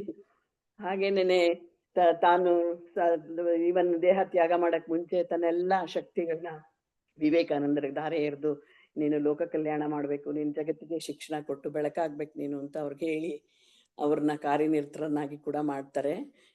ಅಷ್ಟೊಂದು ಗುರುಗಳ ಮಹಿಮೆ ಇದೆ. ಇನ್ನೊಂದು ಅವಧೂತರು ಇದ್ರಲ್ಲ, ದತ್ತಾತ್ರೇಯ ಅವಧೂತರು. ಒಂದ್ಸತಿ ರಾಜ, ನೀವೇನ್ ಇಷ್ಟು ಸಂತೋಷವಾಗಿರ್ತೀರಲ್ಲ, ಹೇಗೆ ಸಾಧ್ಯ, ನಿಮ್ ಗುರು ಯಾರು ಅಂತ ಕೇಳಿದಾಗ ಅವ್ರು ಹೇಳ್ತಾರೆ, ಪ್ರಕೃತಿನಲ್ಲಿರೋ 24 ಗುರುಗಳು ನನ್ಗೆ ಇರೋದು, ಸಮುದ್ರ, ಭೂಮಿ, ಆಕಾಶ ಎಲ್ಲವನ್ನೂ ಹೇಳ್ತಾರೆ. ಎಲ್ಲರೂ ಗುರುಗಳೇಪ್ಪ, ಎಲ್ಲರಿಂದನೂ ನಾವು ಒಂದೊಂದು ಕಲ್ತಿದ್ದೀನಿ ಅಂತ ಹೇಳ್ತಾರೆ. ಆಮೇಲೆ ಇನ್ನೊಂದು ಚಿಕ್ಕ ಒಂದು ಎಕ್ಸಾಂಪಲ್ಲು, ಒಂದು ಇರುವೆ ಇತ್ತಂತೆ. ಅದು ಹರಿದ್ವಾರದಿಂದ ಋಷಿಕೇಶಕ್ಕೆ ಹೋಗ್ಬೇಕಾಗಿತ್ತಂತೆ. ಪಾಪ ಅಲ್ಲಿ ಆ ಋಷಿಕೇಶಕ್ಕೆ ಹೋಗ್ಬೇಕಾದ್ರೆ ಅದಕ್ಕೆ 3-4 ಜನ್ಮ ಬೇಕಂತೆ. ಆದ್ರೆ ಅದೇನ್ ಮಾಡ್ತಂತೆ, ಅದು ಋಷಿಕೇಶಕ್ಕೆ ಹೋಗ್ತಾ ಇದ್ರಲ್ಲ ಯಾರೋ, ಅವರ ವಸ್ತ್ರದ ಮೇಲೆ ಕೂತ್ಕೊಂಡ್ಬಿಡ್ತಂತೆ. ಅದು ಅಷ್ಟಕ್ಕೆ 3-4 ಗಂಟೆನಲ್ಲಿ ಹೋಗಿ ಋಷಿಕೇಶ ತಲುಪ್ಬಿಡ್ತಂತೆ. ಹಾಗೇನೇನೇನೆ ಈ ಗುರು ಗುರು ಗುರು ಕೃಪೆಯಿಂದ ನಾವು ಕೂಡ ಎಷ್ಟೋ ಜನ್ಮ ಬೇಕು ನಮಗೆ. ಈ ಕರ್ಮ ಪಾಶ, ಈ ಭವಬಂಧನದ ಚಕ್ರ ಬಿಡಿಸ್ಕೋಬೇಕು ಅಂದ್ರೆ ಎಷ್ಟು ಜನ್ಮ ಬೇಕಾಗಿತ್ತೋ ಗೊತ್ತಿಲ್ಲ. ಆದ್ರೆ ಗುರು ಕರುಣೆಯಿಂದ, ಗುರು ಕೃಪೆಯಿಂದ, ಗುರು ಕೊಟ್ಟಂತ ಆ ಜ್ಞಾನ ಉಪದೇಶದಿಂದ ಈ ಜನ್ಮದಲ್ಲೇನೇನೆ ನಾವು ಈ ಭವಬಂಧನನ ದಾಟಬಹುದು. ನಮಗೆ ನಮ್ಮ ನರಸಿಂಹ ಪ್ರಭುಜಿಯವರು ಯಾವ ಪೂರ್ವ ಜನ್ಮ ಸುಕೃತದಿಂದ ನಮಗ್ ಸಿಕ್ಕಿದಾರೋ ಗೊತ್ತಿಲ್ಲ. ಅದು ಎಷ್ಟು ಚೆನ್ನಾಗಿ ಅತ್ಯಂತ ಕ್ಲಿಷ್ಟವಾಗಿರುವಂತ ವಿವೇಕ ಚೂಡಾಮಣಿ ಇರ್ಬೋದು, ಅದ್ವೈತ ಮಕರಂದ ಇರ್ಬೋದು, ಬ್ರಹ್ಮಸೂತ್ರ ಇರ್ಬೋದು, ಅದರ ಹೆಸರನ್ನು ಕೇಳೋಷ್ಟು ನಮಗೆ ಯೋಗ್ಯತೆ ಇರಲಿಲ್ಲ. ಆದ್ರೆ ಗುರುಗಳು ನಮಗೆ ನಮ್ಮ ಲೆವೆಲ್ಗೆ ಅರ್ಥ ಆಗೋ ಹಾಗೆ ಬಿಡಿಸಿ ನಾನು ಹೇಳಿದ್ನಲ್ಲ ತಾಯಿ ತರ ಅಂತ, ತಾಯಿ ಮಗುಗೆ ಹೇಗೆ ತುತ್ತು ಕೊಟ್ಟು ತಿನ್ನಿಸ್ತಾಳೋ ಹಾಗೆ ನೀವು ಕೂಡ ನಮ್ಗೆ ಅಷ್ಟು ಚೆನ್ನಾಗಿ ನಿಮ್ ವಿಡಿಯೋಸ್ ಇಂದ ಜ್ಞಾನ ಪ್ರಸರಣ ಆಗ್ತಾ ಇದೆ. ನಾವು ಕೂಡ ಅಲ್ಪ ಸ್ವಲ್ಪ ನಾವು ಏನೋ ಆದಷ್ಟು ಕಲ್ತ್ಕೊಳ್ತಾ ಇದ್ದೀವಿ. ನಿಮ್ಮ ಸಮುದ್ರ, ನಿಮ್ಮ ವಿಡಿಯೋಗಳಿರೋದು ಒಂದು ಸಮುದ್ರ ಇದ್ದ ಹಾಗೆ, ಅದೆಷ್ಟು ನಾವು ತಗೊಳ್ತೀವೋ ಗೊತ್ತಿಲ್ಲ. ಅದಕ್ಕೆ ನಿಮ್ಗೆ ಏನು ಕೃತಜ್ಞತೆ ಎಷ್ಟು ಹೇಳ್ಬೇಕು ಅಂತಾನು ಗೊತ್ತಿಲ್ಲ.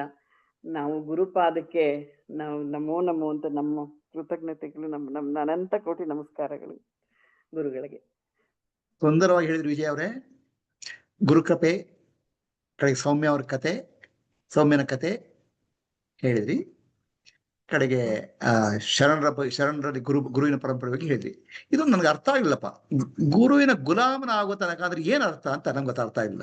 ಗುರುವಿನ ಗುಲಾಮ ಆಗೋದ್ರೆ ಏನು, ಅದು ಗುರುವಿಗೆ ಗುಲಾಮ ಬೇಕಾ, ಏನದ್ ಕತೆ ಅಂತ.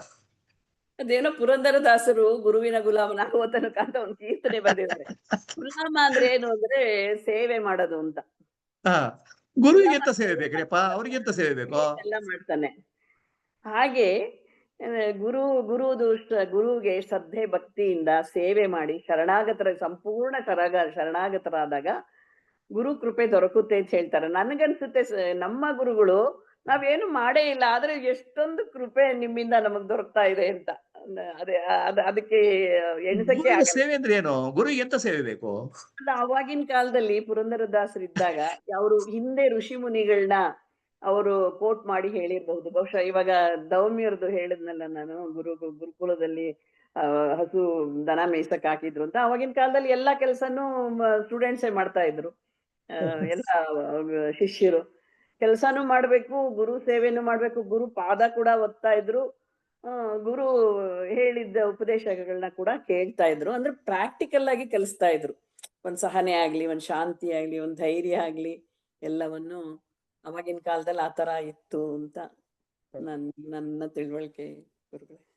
ಗುರುವಿನ ಸೇವೆ ಅಂದ್ರೆ ಗುರುವಿಗೆ ಏನು ಸೇವೆ ಬೇಕಾಗಿಲ್ಲ. ಹಿಂದಿನ ಕಾಲದಲ್ಲಿ ಅವರು ಆಶ್ರಮದಲ್ಲಿ ಕೆಲಸ ಮಾಡ್ತಿದ್ರು. ಅದು ಆಶ್ರಮದಲ್ಲಿ ಅದು ಗುರುವಿನ ಆಶ್ರಮ, ಅದನ್ನ ಸೇವೆ ಅಂತ ಮಾಡ್ತಾ ಇದ್ರು.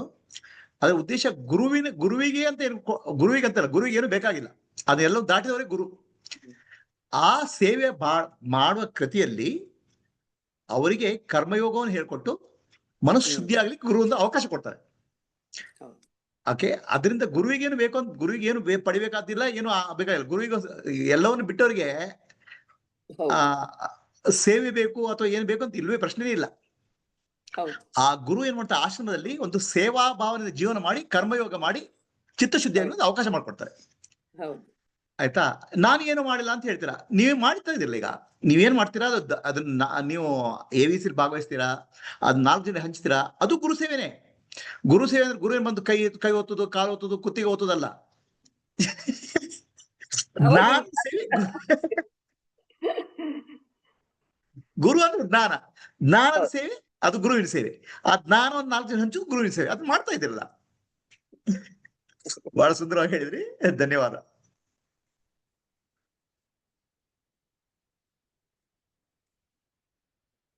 ಮುಂದೆ ಕೋಕಿಲ ಅವರು ಮಾತಾಡ್ತಾರೆ.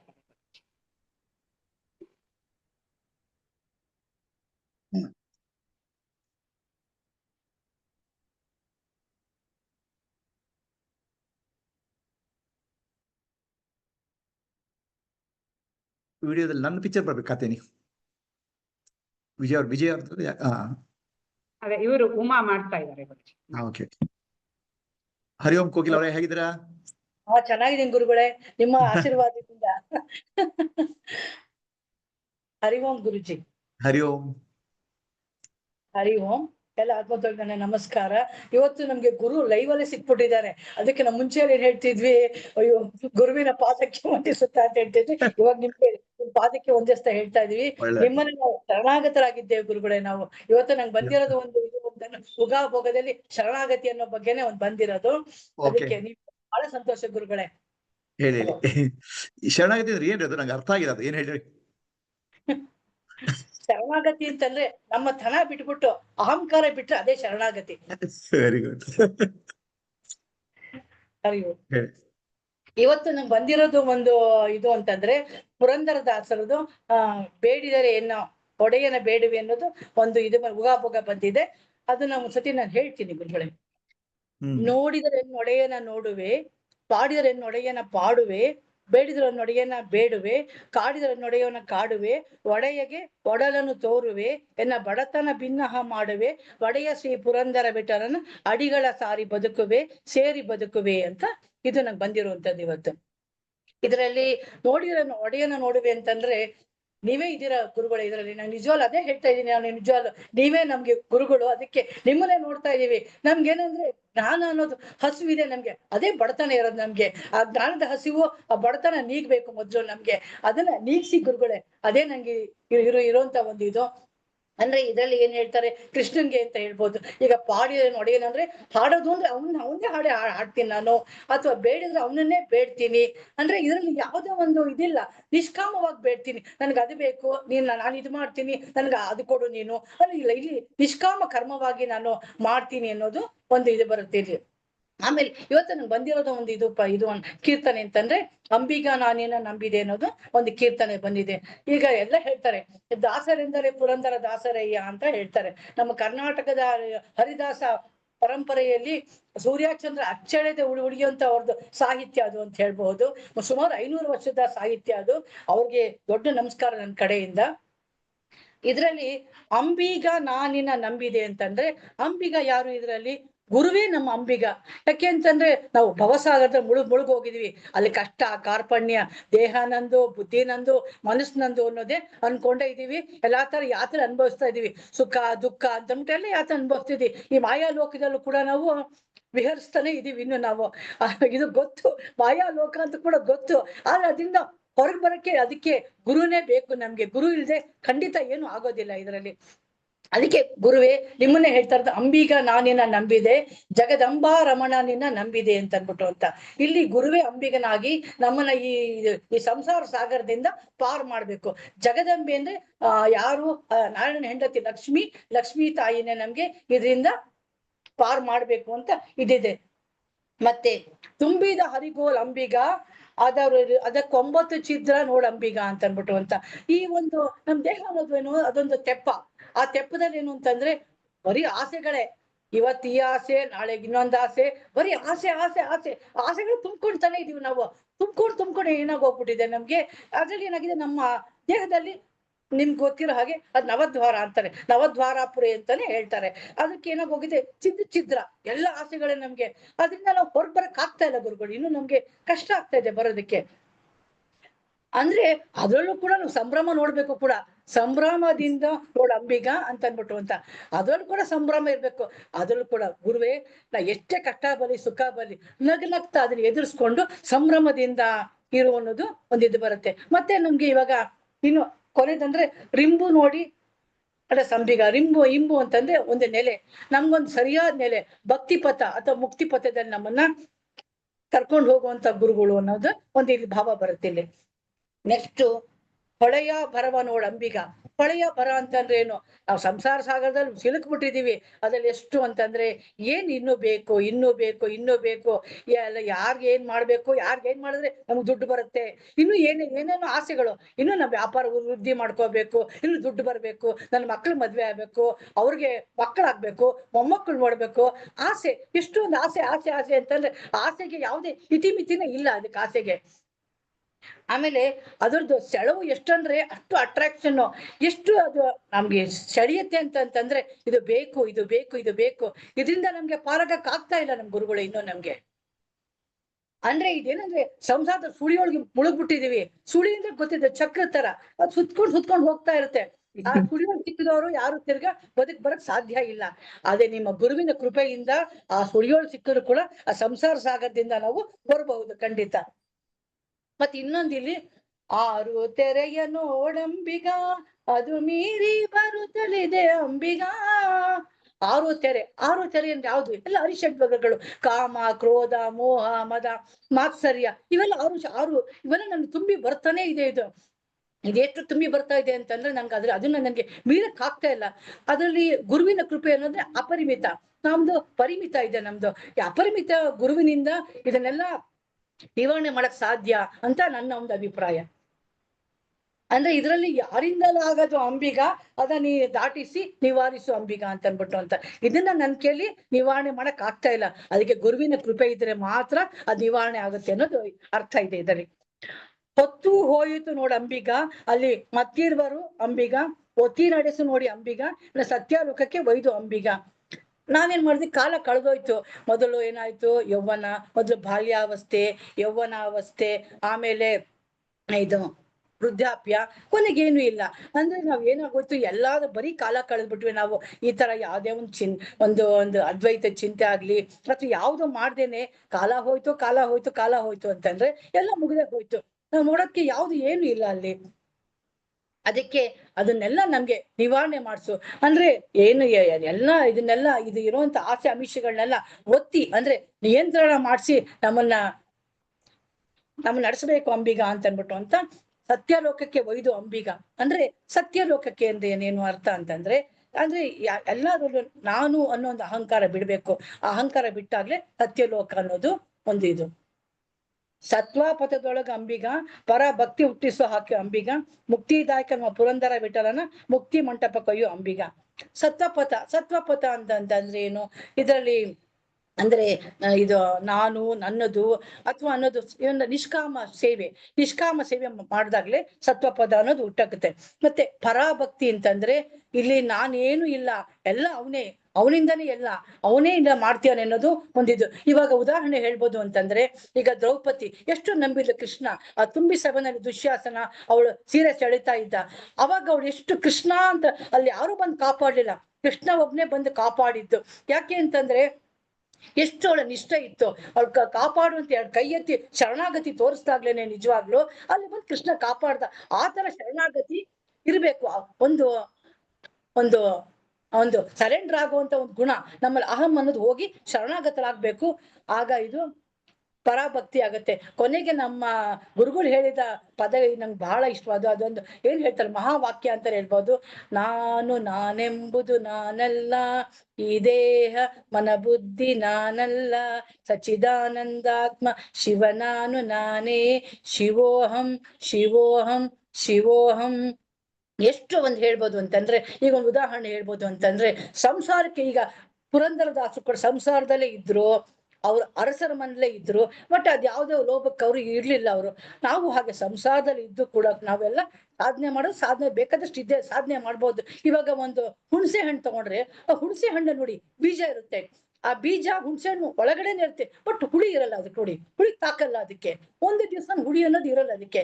ಹಾಗೆ ಆ ತರ ನಾವು ಬದುಕ್ಬೇಕು. ಮತ್ತೆ ಇನ್ನೊಂದು ಕಮಲದ ಹೂವು ಕೂಡ ಒಂದು ಒಳ್ಳೆ ಎಕ್ಸಾಂಪಲ್ ಹೇಳ್ಬೋದು. ಕಮಲ ನೋಡಿ ನೀರ್ನಲ್ಲಿ ಇರುತ್ತೆ, ಆದ್ರೆ ಇದ್ರ ಮೇಲೆ ಎಲೆ ನೋಡಿದ್ರೆ ಒಂದು ಹನಿ ನೀರಿರೋದಿಲ್ಲ. ಆ ಒಂದು ರೀತಿನಲ್ಲಿ ನಾವು ಜೀವನ ಮಾಡಿದ್ರೆ ನಮ್ಮ ಈ ಮುಕ್ತಿ ಪಥಕ್ಕೆ ನಾವು ಒಯ್ಯೋದ್ರಲ್ಲಿ ಯಾವುದೇ ಒಂದು ಸಂಶಯ ಇಲ್ಲ. ನಾವು ಮುಕ್ತರೇ ಹೇಳ್ಬೇಕು ಅಂತಂದ್ರೆ ಮುಕ್ತರೇ ನಾವು.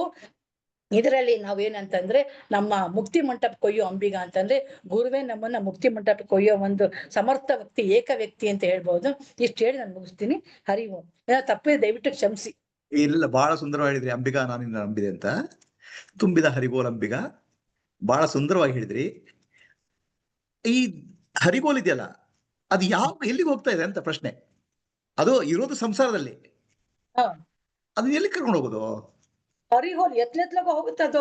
ಅದಕ್ಕೆ ನಿರ್ದಿಷ್ಟವಾದ ಇಲ್ಲ, ಅದಕ್ಕೆ ದಾರಿಯೇ ಇಲ್ಲ, ಎಲ್ಲೆಲ್ಲೋ ಹೋಗ್ತಾ ಇರೋದು. ಅದನ್ನ ಹಿಡ್ಕೋಬೇಕು, ಅದಕ್ಕೆ ಹುಟ್ಟು ಹಾಕ್ಬೇಕು ಕರೆಕ್ಟ್ ಆಗಿ ಅದಕ್ಕೆ. ಹುಟ್ಟ ಗ್ಯಾಪಿಗೆ ಎಲ್ಲಿ ಕರ್ಕೊಂಡು ಹೋಗ್ತಾರೆ ಅದನ್ನ? ಅದು ಎಲ್ಲಿ ಹೋಗೋದು? ಅದು ಎಲ್ಲಿ ಹೋಗೋದು? ಅದು ಹೋಗುದಿಲ್ಲಿ. ಗುರು ಸಮರ್ಥ ವ್ಯಕ್ತಿ, ಗುರು ಕರ್ಕೊಂಡು ಹೋಗ್ತಾ, ಅದಕ್ಕೆ ಅಂಬಿಗೆ ಅವರೇ ತಾನೆ ಗುರುವೇ. ಬಹಳ ಸುಂದರ ಹೇಳಿದ್ರಿ. ಬಹಳ ಸುಂದರವಾಗಿತ್ತು. ಧನ್ಯವಾದ. ಈಗ ಸುಧಾ ರವಿಚಂದ್ರ ಜಾಯಿನ್ ಆಗಿದ್ದಾರೆ ಅಂದ್ರು, ಅದಕ್ಕೆ ಮತ್ತೆ ಇಂಟರ್ನೆಟ್ ಪ್ರಾಬ್ಲಮ್ ಆಗೋದ್ರ ಕಷ್ಟ, ಸೊ ಅವರೇ ಮಾತಾಡ್ಬಿಡ್ಲಿ ಅಂತ. ಸುಧಾ ರವಿಚಂದ್ರ, ನಾನು ನೀವು 9 ನಿಮಿಷ ಆದ ತಕ್ಷಣ ಹೀಗೆ ತೋರಿಸ್ತೀನಿ, ಆಮೇಲೆ ಇನ್ನೊಂದು ನಿಮಿಷದಲ್ಲಿ ಮುಗಿಸ್ಬೇಕು. ಕಾತ್ಯಾಯನವ್ರು ನನ್ ಜಾಸ್ತಿ ಹೊತ್ತಾಯ್ತಪ್ಪ ನಂದು. ಇಲ್ಲ ಇಲ್ಲ ಇಲ್ಲ, 8 ನಿಮಿಷ ಚಿಲ್ರೆ, ಅದಕ್ಕೆ ಹೌದು. ತೋರ್ಸೇ ಇಲ್ಲ. 9 ನಿಮಿಷನೂ ಆಗ್ಲಿಲ್ಲ. ನೋಡಕ್ಕೆ ಹೋಗಿಲ್ಲ ನಾನು. ಸರಿ, ಹರಿ ಓಂ. ಸುಧಾ ಅವರು ವಿಡಿಯೋ ಆನ್ ಮಾಡಿಲ್ಲ ಅನ್ಸುತ್ತೆ, ಅದಕ್ಕೆ ನಾ ಸ್ಪಾಟ್ಲೈಟ್ ಮಾಡಕ್ ಆಗ್ತಿಲ್ಲ. ವಿಡಿಯೋ ಆನ್ ಮಾಡ್ಬೇಕು ಅವರು.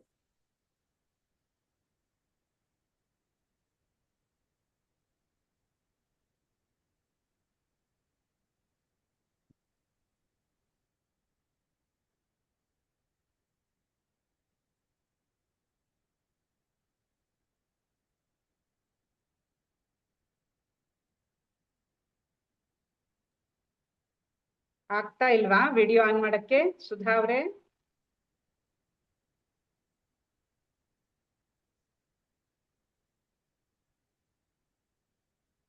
ಸರಿ, ಹಾಗಾದ್ರೆ ರತ್ನ ಅವ್ರಿಗೆ ಕೊಡೋಣವಾ ಇವಾಗ ಸದ್ಯಕ್ಕೆ? ಹಾ. ಆಮೇಲೆ ಕೊನೆಯದಾಗಿ ಮಾತಾಡ್ಲ ಅವರು. ಹಾ, ಕೊಡು. ರತ್ನ ಮುರುಗೇಶ್.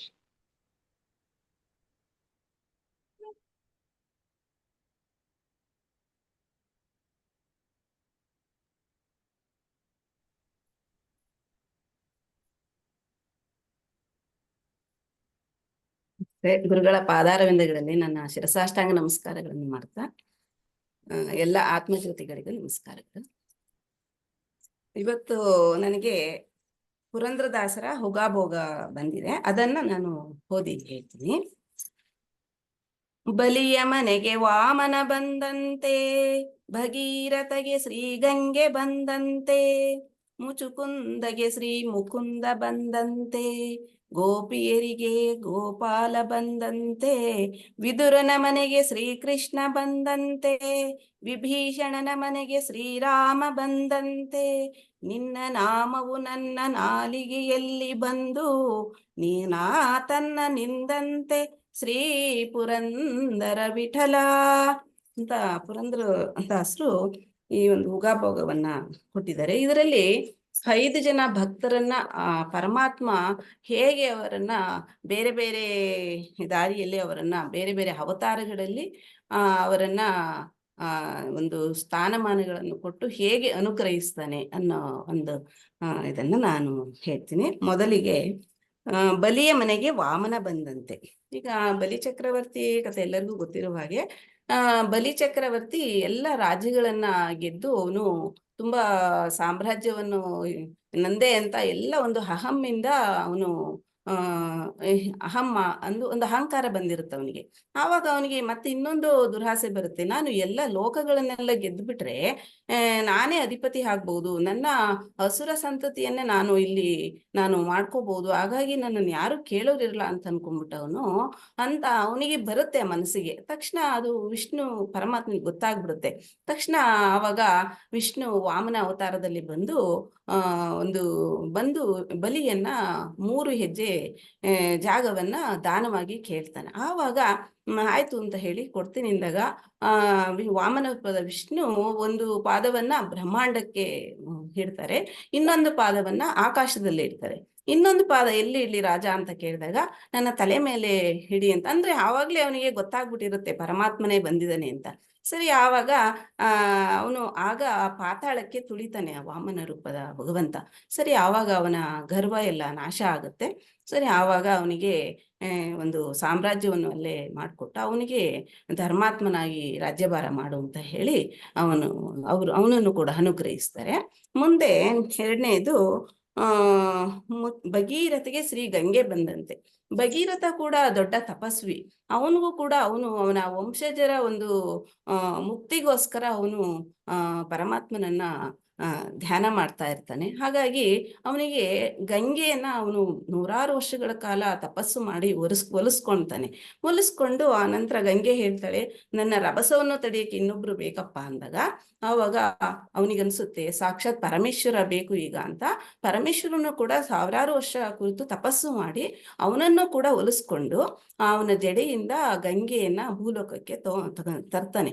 ತಂದು ಅವನ ವಂಶಜರ ಬೂದಿಯ ಮೇಲೆ ಅದು ಗಂಗೆಯನ್ನು ಹರಿಸ್ಬಿಟ್ಟು ಅವನಿಗೆ ಮುಕ್ತಿಯನ್ನ ಅವರಿಗೆಲ್ಲ ಕೊಡಿಸ್ತಾನೆ. ಸರಿ, ಇಲ್ಲಿ ಹೀಗೆ ಭಗೀರಥನನ್ನ ಪರಮಾತ್ಮ ಅನುಗ್ರಹಿಸ್ತಾನೆ. ಮತ್ತೆ ಮೂರನೇದ ಮುಚುಕುಂದಗೆ ಶ್ರೀ ಮುಕುಂದ ಬಂದಂತೆ.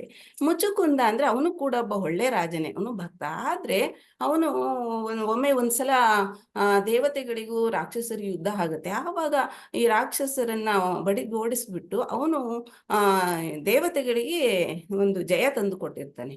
ಆಗ ಅವರು ನಿನಗೇನ್ ಬೇಕು ಅಂತ ಕೇಳಿದಾಗ ನಾನು ತುಂಬಾ ದಣಿದಿದ್ದೀನಿ, ನಾನು ತುಂಬಾ ಗಾಢ ನಿದ್ರೆ ಮಾಡ್ಬೇಕು ನಾನು. ಹಾಗಾಗಿ ನಾನು ಯಾರು ನನ್ನನ್ನು ಎಬ್ಬಿಸಬಾರ್ದು ಅಂತ ಒಂದು ವರ ಕೊಡಿ. ಯಾರು ಎಬ್ಬಿಸ್ತಾರೋ ಅವರು ತಕ್ಷಣ ಬೂದಿ ಆಗ್ಬೇಕು ಅನ್ನೋ ವರ ಕೇಳ್ಕೊಳ್ತಾನೆ. ಆವಾಗ ಆಯ್ತು ಅಂತ ಅವ್ರು ಕೊಡ್ತಾರೆ. ಅದೇ ಸಮಯದಲ್ಲಿ ಅಂದ್ರೆ ಒಂದು ತ್ರೇತಾಯುಗದಲ್ಲಾದ್ರೆ ನೆಕ್ಸ್ಟು ಯಾದವರ ಜೊತೆ ಇವನು ಕಾಲಯಮ ಯುದ್ಧ ಮಾಡ್ತಾ ಇರ್ತಾನೆ. ಆವಾಗ ಕೃಷ್ಣ ಬಲರಾಮರು ಅವನು ಯುದ್ಧ ಮಾಡಿಬಿಟ್ಟು ಕಾಲಯಮನನ್ನ ಇನ್ನೇನು ಸೋಲಿಸ್ಬೇಕು ಆಗಿತ್ತು. ಅಷ್ಟರಲ್ಲಿ ಕೃಷ್ಣ ಓಡಿ ಹೋಗ್ತಾನೆ. ಆದ್ರೂ ಕೂಡ ಕಾಲಯಮ ಅವನಿಂದನೇ ಅಟ್ಟಿಸ್ಕೊಂಡು ಹೋಗ್ತಾನೆ. ಕೃಷ್ಣ ಮುಚುಕುಂದ ಮಲಗಿದ್ದ ಗುಹೆಯೊಳಗೆ ಹೋಗ್ತಾನೆ, ಅಲ್ಲಿ ಅಡಗಿಕೊಳ್ತಾನೆ. ಆಗ ಅವನು ಅಲ್ಲಿ ಹೋದಾಗ ಇವನು ಕಾಲಯಮನು ಕೂಡ ಒಳಗಡೆ ಹೋಗ್ತಾನೆ. ಹೋಗಿ ಕೃಷ್ಣನೇ ಮಲ್ಕೊಂಡಿದ್ದಾನೆ ಅಂತ ಅವನ್ನ ಕಾಲಲ್ಲಿ ಹೊದ್ದು ಗರ್ವದಿಂದ ಮಾಡ್ತಾನೆ. ಆಗ ತಕ್ಷಣ ಮುಚುಕುಂದ, ಅದು ಕೃಷ್ಣನ ಲೀಲೆ, ಮುಚುಕುಂದ ಎದ್ದು ಬಿಟ್ಟು ಅವನನ್ನ ನಾಶ ಮಾಡ್ತಾನೆ, ಅಂದ್ರೆ ಬೂದಿ ಮಾಡ್ಬಿಡ್ತಾನೆ. ಆಮೇಲೆ ಮುಚುಕುಂದನಿಗೆ ಮುಚುಕುಂದ ಹೇಳ್ತಾನೆ, ಪರಮಾತ್ಮ ನನ್ನಲ್ಲಿಗೆ ನಾನು ಇಷ್ಟು ಗರ್ವದಿಂದ ಇದ್ದಂತ ರಾಜನಿಗೆ ನನ್ನಲ್ಲಿ ನೀನು ಬಂದು ನನ್ನ ಹತ್ರನೇ ಬಂದು ನನಗೆ ದರ್ಶನ ಕೊಟ್ಟಿದೀಯ ಪರಮಾತ್ಮ. ನನ್ನ ಅವಿದ್ಯೆ ಮೋಹ ಎಲ್ಲವನ್ನು ನನ್ನ ನಾಶ ಮಾಡಿದೀಯಾ. ಹಾಗಾಗಿ ನನಗೆ ಈ ಬಂಧನಕ್ಕೊಳಗಾಗುವಂತ ಯಾವ ಸಂಸಾರ ಬಂದಾಗ್ಲಿ, ಈ ರಾಜ್ಯ ಭೋಗ ಯಾವುದು ನನಗೆ ಬೇಡ. ನನಗೆ ನಿನ್ನ ಒಂದು ಪಾದ ಸೇವೆಯ ಅವನಿಗೆ ಒಂದು ಭಾಗ್ಯ ಕೊಡು ಅಂತ ಅವನು ಕೇಳ್ಕೊಂತಾನೆ. ಆಗ ಅವನು ಆಯ್ತು, ಮುಂದಿನ ಜನ್ಮದಲ್ಲಿ ನಿನಗೆ ನನ್ನ ಪಾದ ಸೇವೆ ಭಾಗ್ಯ ಸಿಗುತ್ತೆ ಅಂತ ಹೇಳಿ ಹೀಗೆ ಅವನು ಕೂಡ ಅನುಗ್ರಹಿಸ್ತಾರೆ. ಮುಂದೆ ವಿದುರನ ಮನೆಗೆ ಶ್ರೀಕೃಷ್ಣ ಬಂದಂತೆ. ವಿದುರನ ಮನೆಗೆ ಅಂದ್ರೆ ಈಗ ಎಲ್ಲರಿಗೂ ತಿಳಿದಂತೆ ವಿದುರ ಕೃಷ್ಣ ಅಂತಂದ್ರೆ ಅವರ ಬಾಂಧವ್ಯ ಎಷ್ಟಿತ್ತು ಅಂದ್ರೆ ಅವರಲ್ಲಿರ್ತಕ್ಕಂಥ ನಂಬಿಕೆ, ಭಕ್ತಿ, ಆನಂದ, ಪ್ರೀತಿ, ವಾತ್ಸಲ್ಯ ಎಲ್ಲ ನೋಡಿದ್ರೆ ಅವರಿಬ್ರು ಸ್ನೇಹಿತರಾಗಿರೋ ಕೂಡ ಇರ್ತಾರೆ. ವಿದುರ ಭಕ್ತ ಮತ್ತೆ ಕೃಷ್ಣ ಪ್ರಜ್ಞೆಯುಳ್ಳ, ಸದಾ ಕೃಷ್ಣ ಪ್ರಜ್ಞೆಯಲ್ಲಿ ಇರ್ತಕ್ಕಂಥ ಮಹಾನ್ ಭಕ್ತ ವಿದುರ. ಹಾಗಾಗಿ ಒಂದು ಸಲ ವಿದುರನ ಮನೆಗೆ ಕೃಷ್ಣ ಹೋದಾಗ ಅವನನ್ನ ತುಂಬಾ ಚೆನ್ನಾಗಿ ಅವನಿಗೆ ಬೇಕಾದ ಯೋಗ್ಯ ಸತ್ಕಾರ್ಯಗಳನ್ನು ಮಾಡಿ ಉಪಚರಿಸ್ತಾನೆ. ಆಗ ಅವನಿಗೆ ಎಷ್ಟು ಅವನ ಉಪಚಾರದಿಂದ ಅವನಿಗೆ ಹೇಗಾಗುತ್ತೆ ಅಂದ್ರೆ ಅವನ ನಿರ್ಮಲವಾದ ಭಕ್ತಿಗೆ ಅವನ ಒಂದು ಹೃದಯವೇ ತುಂಬಿ ಬಂದು ಕೃಷ್ಣ ಹೇಳ್ತಾನೆ, ವಿದುರ, ನಾನು ನಿನಗೆ ಯಾವ ಒಂದು ನ್ಯಾಯವನ್ನು ಕೊಡ್ಸಕ್ ಆಗ್ಲಿಲ್ಲಪ್ಪ. ಹಾಗಾಗಿ ಮುಂದೆ ಯಾವಾಗ್ಲಾದ್ರೂ ಬಂದು ನಿನ್ನ ಸೇವೆಯನ್ನು ತೀರ್ಸ ನಾನು ಬರ್ತೀನಿ ಅಂತ ಹೇಳಿ ಅವನನ್ನು ಕೂಡ ಅನುಗ್ರಹ ಮಾಡ್ತಾನೆ. ಮುಂದೆ ವಿಭೀಷಣನ ಮನೆಗೆ ಶ್ರೀರಾಮ ಬಂದಂತೆ. ವಿಭೀಷಣಂದು ಅವನು ಕೂಡ ಶ್ರೀರಾಮನ ಭಕ್ತ. ಶ್ರೀರಾಮನ ಅವನು ಈ ರಾವಣನಂತೆ ಯಾವ ಅವನಿಗೆ ಕೆಟ್ಟ ಗುಣಗಳಿರುವುದಿಲ್ಲ, ಅವನಲ್ಲಿ ಒಳ್ಳೆ ಗುಣಗಳೇ ಇರುತ್ತೆ, ಅಂದ್ರೆ ಸಾತ್ವಿಕ ಸ್ವಭಾವ ಉಂಟು. ಹಾಗಾಗಿ ರಾಮ ಅವನಿಗೆ ರಾವಣನ ಕೊಂದು ಆ ರಾಜ್ಯವನ್ನು ಅವನಿಗೆ ಕೊಟ್ಟು ಅವನನ್ನ ರಾಜನನ್ನಾಗಿ ಮಾಡಿ ಅವನನ್ನು ಕೂಡ ಧರ್ಮಾತ್ಮನಾಗಿ ಇರುವಂತ ಹೇಳಿ ಅವನನ್ನು ಅನುಗ್ರಹಿಸ್ತಾರೆ. ಹೀಗೆ ಇನ್ನ ಗೋಪಿಕೆಯರಿಗೆ ಗೋವಿಂದ ಬಂದ, ಗೋಪಿಕೆಯರಿಗೆ ಗೋಪಾಲ. ಹಾಗಾಗಿ ಈಗ ಗೋಪಿಕೆಯರು ಅಂದ್ರೆ ಕೃಷ್ಣನ 16,000 ಹೆಂಡತಿಯರು ಅಂತ ಹೇಳ್ತಾರೆ. ಆದ್ರೆ ಇದು ಭೌತಿಕವಾಗಿ. ಆದ್ರೆ ಕೃಷ್ಣನೇ ನಾವು ಆಧ್ಯಾತ್ಮಿಕವಾಗಿ ಚಿಂತನೆ ಮಾಡಿದಾಗ ಕೃಷ್ಣನ ನರನಾಡಿಗಳಿರ್ತಕ್ಕಂಥ ಒಂದು ನರತಂತುಗಳೇ ಆ ಗೋಪಿಕೆಯರು ಅಂತ ಇಲ್ಲಿ ಹೇಳ್ಬೋದು. ಮತ್ತೆ ಇನ್ನೊಂದು ನಾವು ಕೃಷ್ಣ ಅನ್ನೋ ಒಂದು ಭಾವದಲ್ಲೂ ಕೂಡ ಗೋಪಿಕೆಯರೇ, ಕೃಷ್ಣ ಎನ್ನೋ ಒಂದು ಉಸಿರಲ್ಲೂ ಗೋಪಿಕೆಯರೇ, ಕೃಷ್ಣ ಅನ್ನೋ ಒಂದು ಹೃದಯದ ಮಿಡಿತದಲ್ಲೂ ಗೋಪಿಕೆಯರೇ ಇರ್ತಾರೆ. ಹೀಗೆ ಅದೆಲ್ಲ ಕೃಷ್ಣನ ಪ್ರಜ್ಞೆ, ಎಲ್ಲ ಕಡೆನೂ ಕೃಷ್ಣ ಪ್ರಜ್ಞೆ, ಅದೇ ಗೋಪಿಕೆಯರು ಅಂತ ಇಲ್ಲಿ ನಾವು ಆಧ್ಯಾತ್ಮಿಕ ಚಿಂತನೆಯನ್ನು ಮಾಡ್ಬೋದು. ಹೀಗೆ ಕೃಷ್ಣನ ಪ್ರಜ್ಞೆ ಗೋಪಿಕೆಯರು ಅಂತ ಇಲ್ಲಿ ಹೇಳ್ಬೋದು. ಹೀಗೆ ಇವರೆಲ್ಲರ ಭಕ್ತಿಗೆ ಅವನು ಇದು ಅನುಗ್ರಹವನ್ನು ಮಾಡಿದ್ದಾನೆ. ಆಗ ಪುರಂದರದಾಸ ಹೇಳ್ತಾರೆ, ನಿನ್ನ ನಾಮವು ನನ್ನ ನಾಲಿಗೆಯಲ್ಲಿ ಬಂದು ನಾತನ್ನ ನಿಂದಂತೆ.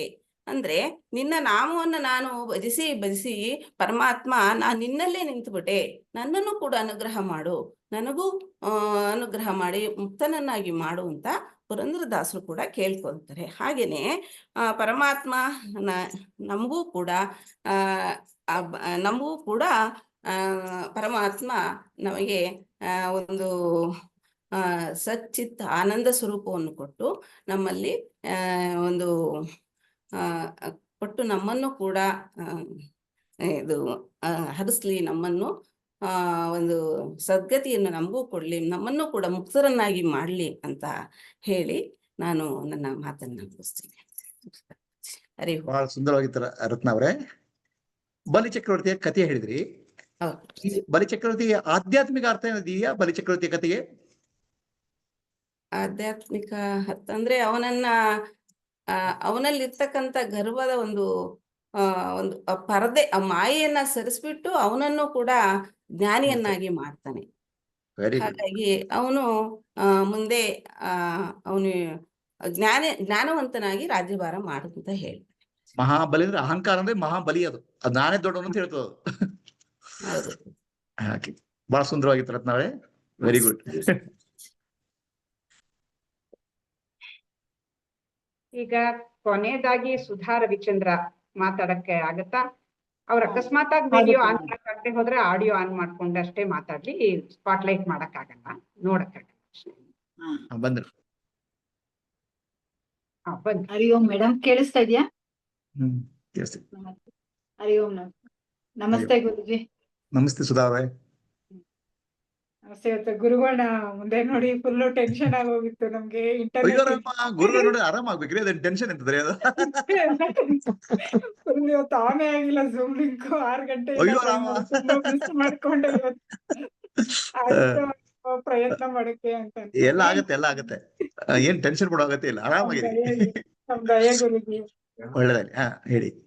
ಇವತ್ತು ನಮಗ್ ಬಂದಿರೋದು ಪುರಂದರ ವಿಠಲ ಊಗಭೋಗದಿಂದ ತನುವೆಂಬ ದೊಡ್ಡ ದೋಣಿಯಲ್ಲಿ ಹರಿನಾಮವೆಂಬ ಬಂಡವ ತುಂಬಿ ವ್ಯವಹಾರವನ್ನು ಮಾಡುವೆನಯ್ಯ, ಇಂದ್ರಿಯಗಳೆಂಬ ಸುಂಕವನೊಡ್ಡಲು ಮುಕುಂದನ ಮುದ್ರೆಯನ್ನು ತೋರಿ ಹೊಳೆಯ ದಾಟುವೆನಯ್ಯ, ಪುರಂದರ ವಿಠಲನ ಅವನಿಗೆ ಮೂಗಿ ಪೋಗುತ್ತಿ ಸುಖವೆಂಬ ಲಾಭ ಗಳಿಸುವೆನಯ್ಯ ಅಂತ ಈ ಓಗಭೋಗ ಕೊಟ್ಟಿದ್ದಾರೆ. ಈ ಓಗಭೋಗದಲ್ಲಿ ನಾವು ಓಗಭೋಗ ಅಂದ್ರೆ ಫಸ್ಟ್ ನಾವ್ ಏನಂತ ತಿಳ್ಕೊಬೇಕಂದ್ರೆ, ಓಗಭೋಗ ಒಂದು ವಚನ ತರ, ಒಂದ್ 4 ಲೈನಲ್ಲಿ ಏನೋ ಒಂದು ನೀತಿ ಇದನ್ನ ಹೇಳೋದನ್ನ ಓಗಭೋಗ ಅಂತ ನಾವು ಹೇಳ್ತೀವಿ. ಈ ಓಗಭೋಗದಲ್ಲಿ ಪುರಂದರದಾಸರೇ ಇದಕ್ಕೊಂದು ಉದಾಹರಣೆಯಾಗಿ ತಗೊಂಬೋದು ನಾವು. ಏನಂದ್ರೆ ಪುರಂದರದಾಸರು ಶ್ರೀಮಂತರ ಮನೆಯಲ್ಲಿ ಚಿನ್ನದ ವ್ಯಾಪಾರ ಮಾಡೋ ಮನೆಯಲ್ಲೇ ಹುಟ್ಟಿ ಸಹ ಅವರು ಎಷ್ಟು ಭಕ್ತಿಯಿಂದ ಬರ್ತಾ ಅದನ್ನೆಲ್ಲ ಬಿಟ್ಟು ಕೊನೆಗೆ ಹರಿನಾಮವನ್ನೇ ದೋಣಿಯಲ್ಲಿ ಹಾಕೊಂಡು ಆ ಸರಕನ್ನೇ ಮಾರಕ್ಕೆ ಎಲ್ಲ ಊರೂರಿಗೆ ಹೊರಟ್ರು ಅಂತ ಈ ಒಂದು ದೊಡ್ಡ ಉದಾಹರಣೆನೆ, ಅವ್ರದೇ ಒಂದು ಜೀವನನೇ ಇದು ಒಂದು ಈ ಓಗಭೋಗ ಅಂತ ನಾವ್ ಹೇಳ್ಬೋದು. ತನು ಎಂಬ ದೊಡ್ಡ ದೋಣಿಯಡಿ ಅಂದ್ರೆ ದೇಹ ಎಂಬ ಒಂದು ದೊಡ್ಡ ದೋಣಿಯಲ್ಲಿನೆ ಒಂದು ಇದನ್ನ ಹರಿನಾಮವನ್ನ ಸರ್ಕು ಬಂಡ ಅಂದ್ರೆ ಸರ್ಕನ್ನು ತುಂಬಿಕೊಂಡು ಅದನ್ನ ವ್ಯಾಪಾರ ಮಾಡಕ್ಕೆ ಹೊರಡ್ತಾ ಇರ್ತಾರೆ. ಅವಾಗ ಈ ಸೊಂಕದವ್ರಂದ್ರೆ ಈ ನಮ್ ಇಂದ್ರಿಯಗಳೇನೆ, ಈ ನಮ್ ನಾಲ್ಗೆ, ಈ ಮೂಗು, ಕಣ್ಣು, ಹೊರಗಿನ ಪ್ರಪಂಚಕ್ಕೆ ಅದನ್ನ ಎಳಿತಾ ಇರ್ತಿದೆ. ಟ್ಯಾಕ್ಸ್ ನಮ್ಗೆ ಎಲ್ಲಿ ಸಾಧನೆ ಮಾಡಕ್ಕೆ ಇದೇ ನಮ್ಗೆ ಅಡ್ಡಿ ಮಾಡ್ತಾ ಇರುತ್ತೆ. ಈ ಟ್ಯಾಕ್ಸ್ ಪೇ ಮಾಡ್ಬೇಕಂದ್ರೆ ನಾವ್ ಏನ್ ಮಾಡೋದು, ಎಲ್ಲೋ ಒಂದ್ ಸ್ವಲ್ಪ ಅವಾಗ ಸಾಧನೆ ದಾರಿನ ಒಂದು ಕೀರ್ತನೆ ಮುಖಾಂತರ, ಒಂದ್ ಭಕ್ತಿ ಮುಖಾಂತರ, ಒಂದು ಪೂಜಾ ಮುಖಾಂತರ ನಾವ್ ಅದನ್ನ ಪ್ರಯತ್ನ ಮಾಡ್ತಾನೆ ಇರ್ತೀವಿ. ಅಂದ್ರೂ ಅದನ್ನ ಅದಕ್ಕೆ ಅವ್ರು ಹೇಳೋದು ಪುರಂದರ ವಿಠಲ ಏನನ್ನೋದಂದ್ರೆ, ಈ ಸೊಂಕನ್ ಕಟ್ಟಕ್ಕೆ ಒಂದು ಏನು ಮುಕುಂದನ ಮುದ್ರೆಯನ್ನ ತೋರ್ಬಿಟ್ಟು, ಅಂದ್ರೆ ಒಂದು ಮುದ್ರೆ, ಮುಕುಂದನೇ ಒಂದು ಮುದ್ರೆ ಅಂತ ಉಪಯೋಗಿಸ್ಕೊಂಡು ಅದನ್ನ ದಾಟಿ ಒಳ್ಳೆನ ಆರಾಮಾಗಿ ದಾಟ್ಕೊಂಡ್ ಬಂದ್ಬಿಡ್ಬೋದು. ಎಲ್ಲಿಗೆ ನಮ್ ಮುಕುತಿ ಯಾವ ದಾರಿ ಅದಕ್ಕೆ ಹೋಗಕ್ ಸೇರೋದಕ್ಕೆ ವಿಠಲನ ದಾರಿಯನ್ನ ನಾವು ಸೇರ್ಬಿಡ್ಬೋದು ಅಂತ ಇದ್ರಲ್ಲಿ ಹೇಳ್ತಾರೆ. ಇದು ಮೇನ್ ಇದ್ರಲ್ಲಿ ಏನಂದ್ರೆ ಭಕ್ತನ ಬಗ್ಗೆ, ಭಕ್ತ ಎಷ್ಟು ಅವನಲ್ಲಿ ಒಂದಾಗಿರ್ತಾನೆ ಪರಮಾತ್ಮನಲ್ಲಿ ಅಂತ ಹೇಳೋ ಇದಕ್ಕೇನೆ ಈ ಯೋಗ ಭೋಗ ಇದಾಗುತ್ತೆ. ಏನಂದ್ರೆ ಭಕ್ತಿ ಒಂದೇ ಸಾಧನ ಮಾಡೋಕ್ಕೆ ಅಂತ.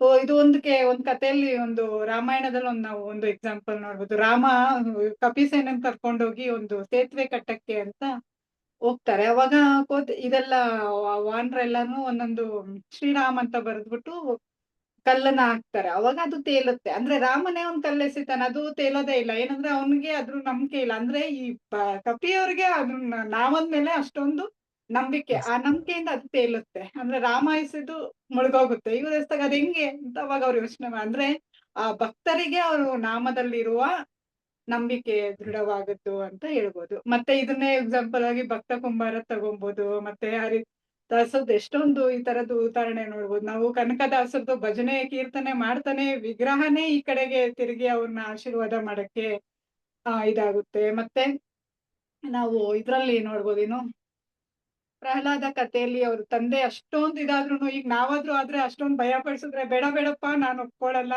ಹರಿನಾಮನು ಬೇಡ ಏನು ಬೇಡ ಅಂದ್ಬಿಟ್ಟು. ಅಂದ್ರೆ ಆ ಪ್ರಹ್ಲಾದ ಅಷ್ಟು ಚಿಕ್ಕ ವಯಸ್ಸಲ್ಲೇ ಹರಿನಾಮವನ್ನ ಅಷ್ಟು ದೃಢವಾಗಿ ನಂಬಿ ಅವನು ಆ ನಾಮನೇ ನನಗೆ ಎಲ್ಲ ಅಂತ ಹೇಳಿ ನಂಬಿ ಆ ಹರಿ ಹರಿ ಅನ್ನೋ ನಾಮನ ಬಿಡೋದೇ ಇಲ್ಲ. ಅವನಿಗೆ ಯಾವ್ದೇ ತರ ಕಷ್ಟ ಸಂಕಷ್ಟ ಒಡ್ಡಿದ್ರು ಅವನು ಹರಿನಾಮವನ್ನ ಹೊಂದ್ಕೊಂತಾನೆ ಅಂತ ನಾವ್ ಹೇಳ್ಬೋದು. ಮತ್ತೆ ಈ ಗಾಡಿಯಲ್ಲಿ ಏನು ನಾವು ಸರಕು ನಾವು ತುಂಬ್ಕೊಂಡಿರೋದು, ಈ ಎಲ್ಲಾ ಪ್ರಪಂಚದ ವ್ಯಾಮೋಹ ಎಲ್ಲಾನ ನಾವು ತುಂಬ್ಕೊಂಡಿದೀವಿ. ಅದನ್ನೆಲ್ಲ ತಗೊಂಡು ಸಹ ನಾವು ಅದು ದೋಣಿಯಲ್ಲಿ ಈಜ್ಕೊಂಡು ಹೋಗ್ಬೇಕು ಅನ್ನೋದನ್ನೇ ಇದನ್ನ ಈಗೆಲ್ಲ ಅವರು ಎಲ್ಲ ಎಕ್ಸಾಂಪಲ್ ಕೊಡ್ತಾರೆ. ತುಂಬಾ ಕೇಳಿಲ್ಲ ಎಲ್ಲಾರ್ನು, ಅಂದ್ರೂ ಎಲ್ರು ಚೆನ್ನಾಗಿ ಮಾತಾಡಿರ್ತಾರೆ.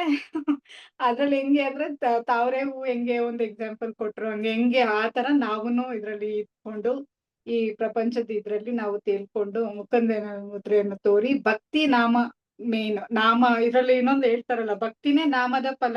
ಅವ್ರ ಕೊನೆ ಕೀರ್ತನೆ ಒಂದಿದೆ, ನಿನಗ್ಯಾಕೋ ನಿನ್ನ ಹಂಗ್ಯಾಕೋ ನಿನ್ನ ನಾಮದ ಬಲ ಹೊಂದಿದ್ರೆ ಸಾಕು, ಅಷ್ಟೇ ನಿನ್ ನಾಮ ಹೊಂದಿದ್ರೆ ಸಾಕು, ನಾನೆಲ್ಲಾನು ಗೆಲ್ಬೋದು ಅನ್ನೋ ವಿಷಯನ ಈ ಹೋಗದಲ್ಲಿ ಹೇಳಿದ್ದಾರೆ. ಇಷ್ಟ ಹೇಳದ್ ಮಾತು ಮುಗಿಸ್ತೀನಿ. ಬಹಳ ಸುಂದರವಾಗಿ ಹೇಳಿದ್ರಿ ಸುಧಾ ಅವ್ರೆ. ಇದನ್ನ ಸುಂಕ ಕಟ್ಟೋದು ಏನ್ರಿ ಅಪ್ಪ? ಅದು ಸುಂಕ ಏನು ಕಟ್ತಾರಂತ ಏನದು? ಏನ್ ಸುಂಕ ಕಟ್ಟೋದು? ಅದು ಹ್ಯಾಕ್ ಕಟ್ತಾರ ಸುಂಕ? ಸುಂಕ ಕಟ್ಟೋದಂದ್ರೆ ನಾವ್ ಅದೇ ಟ್ಯಾಕ್ಸ್ ಪೇ ಮಾಡ್ತೀವಲ್ಲ ಆ ತರ ಎಲ್ಲಾದ್ರೂ ಹೋದಾಗ ನಾವು ಹೇಗೆ ನಿಮ್ ಜೀವನದಲ್ಲಿ ಹ್ಯಾಕ್ ಸುಂಕ ಕಟ್ತಾ ಇದ್ದೀರಿ ನೀವು? ನಾವು ಕಟ್ಟೋದಂದ್ರೆ ಅದೇ ನಾವು ಒಂದೊಂದು ಇಂದ್ರಿಯಗಳು ನಮ್ಮನ್ನ ಒಂದೊಂದು ಇದಕ್ ಕಳೆದಾಗ ನಾವ್ ಅದರಿಂದ ವಾಪಸ್ ಬರ್ತೀವಿ. ಮತ್ತೆ ಅದನ್ನ ಮಾಡ್ಕೊಂಡು ಸಾಧನೆ ದಾರಿಯಲ್ಲಿ ಹೋಗ್ಬೇಕು ಅನ್ನೋದಾಗ ಇದೇ ಸುಂಕ ಅಂತ ನಾವ್ ಅನ್ಕೊಂತೀವಿ. ಯಾವಾಗ ನಾವ್ ವಾಪಸ್ ಬರ್ತೀವಲ್ಲ, ಆಸೆ ಇರುತ್ತೆ ಅಂದ್ರೆ ನಾವ್ ತಗೊಳ್ಬಾರ್ದು ಅಂತ ನಾವ್ ಮನಸ್ಸು ಮಾಡ್ತೀವಲ್ಲ, ಅದೇ ನಮ್ ಸುಂಕ ಅಂತ ನಾವ್ ಅನ್ಕೊಂತೀವಿ. ಬಹಳ ಚೆನ್ನಾಗಿದೆ ಸುಧಾ ಅವರೇ, ಬಹಳ ಚೆನ್ನಾಗಿತ್ತು. ಒಳ್ಳೇದಾಗ್ಲಿ.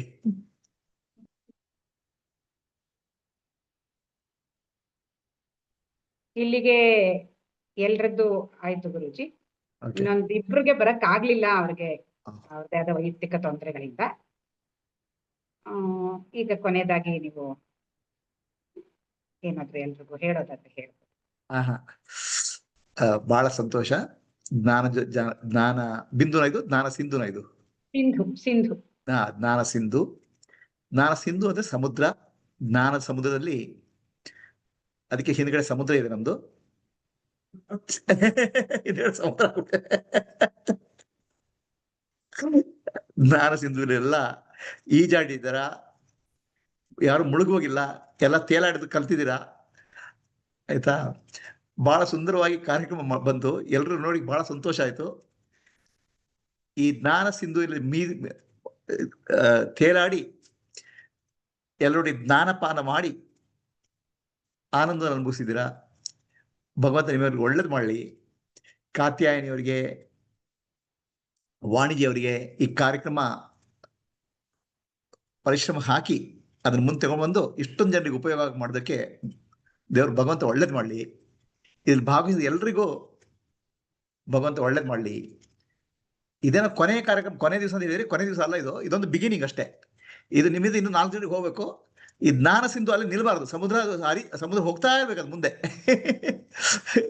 ಈಗ ಎಲ್ಲಿ ಏನ್ ಬರ್ದಿದೆ ಅದು ಇನ್ನೂ 4 ಜನ ಹಚ್ಚಬೇಕು, ಅದು ಮುಂದೆ ಹೋಗ್ತಾ ಇರ್ಬೇಕು. ಅದಕ್ಕೆ ಜ್ಞಾನ ಸಿಂಧು ಅಂತ ಹೇಳೋದು. ಎಲ್ರಿಗೂ ಒಳ್ಳೇದಾಗ್ಲಿ. ವಾಸುಕಿಯವರು ಈಗ ಸರಿ ಹೋಗಿದೆ ಅದು ಆಡಿಯೋ ಅನ್ಸುತ್ತೆ.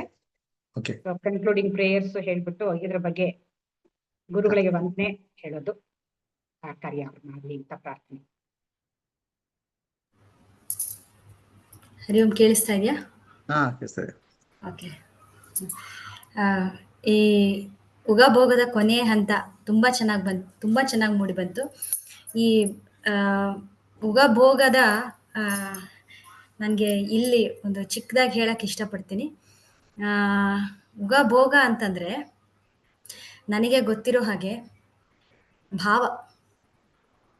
ಭಕ್ತಿಯ ಭಾವದಲ್ಲಿ ತೇಲಾಡೋದಿಕ್ಕೆ ಒಂದು ದೋಣಿ. ಒಂದು ಹಾಡು ಮುಂದೆ ಏನು ಬರುತ್ತೆ ಆ ಹಾಡಿನ ಒಂದು ತುಣುಕು ನಮಗೆ ಸ್ಟಾರ್ಟಿಂಗಲ್ಲೇ ಸಿಕ್ಬಿಡುತ್ತೆ. ಓ, ಹಾಡು ಹಿಂಗಿರುತ್ತಾ ಅಂತ. ಸೊ ಹಾಗಾಗಿ ಮುಂದೆ ಏನು ಹಾಡ್ತೀವಿ ಅದ್ರದ್ದು ಭಾವದಲ್ಲಿ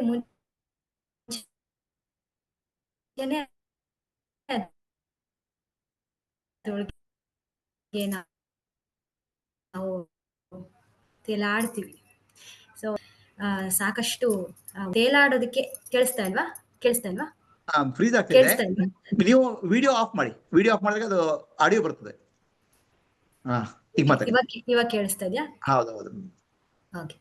ಸೊ ಹೀಗೆ ಭಕ್ತಿಯ ಭಾವನ ಹೆಚ್ಚಿಸೋದಿಕ್ಕೆ ಉಗಾಭೋಗಗಳನ್ನ ರಚನೆ ಆಗಿದೆ ಅಂತ ಅನ್ನೋದು ನನ್ನ ಅನಿಸಿಕೆ. ಪ್ರತಿಯೊಂದ್ರೊಳಗೂ ಒಂದು ಹಾಡಿಗೆ ಉಗಾಭೋಗ ಇತ್ತು ಅಂತಂದ್ರೆ ಆ ಹಾಡಿಗೆ it adds to the richness of the song, the bhajan, the whatever it is. So ಎಲ್ಲರೂ ತುಂಬಾ ಚೆನ್ನಾಗಿ ಎಲ್ಲರೂ ಚೆನ್ನಾಗಿ ಮಾತಾಡಿದ್ದೀರಾ. ನನಗೆ ಈ ಉಗಾಭೋಗಗಳು ಅಂತ ಅಂದ ತಕ್ಷಣ ನಾನು ಏನಿಲ್ಲ ಮಾತಾಡೋದಿಲ್ಲ, ಆದ್ರೆ ಒಂದು ಉಗಾಭೋಗ ಹಾಡಬೇಕು ಅಂತ ಮನ್ಸು ತುಂಬಾ ಇದಾಗ್ತಾ ಇದೆ. ಹಾಡ್ಬೋದಾ? ಹಾಡ್ರಿ. ಇಲ್ಲಿ ಕೊಟ್ಟಿದ್ದಾರೆ, ಆದ್ರೆ ಇದನ್ನ ಮಾತಾಡಿಲ್ಲ ಯಾರುವೆ. ಬೆಲ್ಲದ ಕಟ್ಟೆಯ ಕಟ್ಟಿ. ಅದು ಒಂದ್ ನಿಮಿಷ ವಾಸುಕಿಯವರೇ, ನೀವು ಉಗಾಭೋಗ ಹಾಡಿದ ಮೇಲೆ ವಾಣಿಯವರು ಒಂದೆರಡು ಮಾತಾಡ್ಲಿ, ಆಮೇಲೆ ನೀವು ಪ್ರೇಯರ್ಸ್ ಹೇಳ್ಬೋದು, ಕ್ಲೋಸಿಂಗ್ ಪ್ರೇಯರ್ಸ್. ಬೆಲ್ಲದ ಕಟ್ಟೆಯ ಕಟ್ಟಿ ಬೇವಿನ ಬೀಜವ ಬಿತ್ತಿ ಜೇನು ಮಳೆಗರೆದರೆ ವಿಷ ಹೋಗುವುದೇನಯ್ಯ, ಏನು ನೋಡಿದರೇನು ಏನು ಕೇಳಿದರೇನು ಮನದೊಳಗಣ ತಾಮಸ ಮಾಡದನ್ನಕ್ಕ,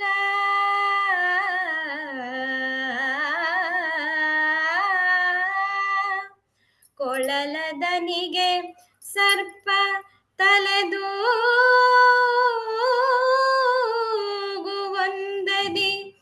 ಇದಕ್ಕೇನು ಮದ್ದು ಶ್ರೀ ಪುರಂದರ ವಿಠಲ.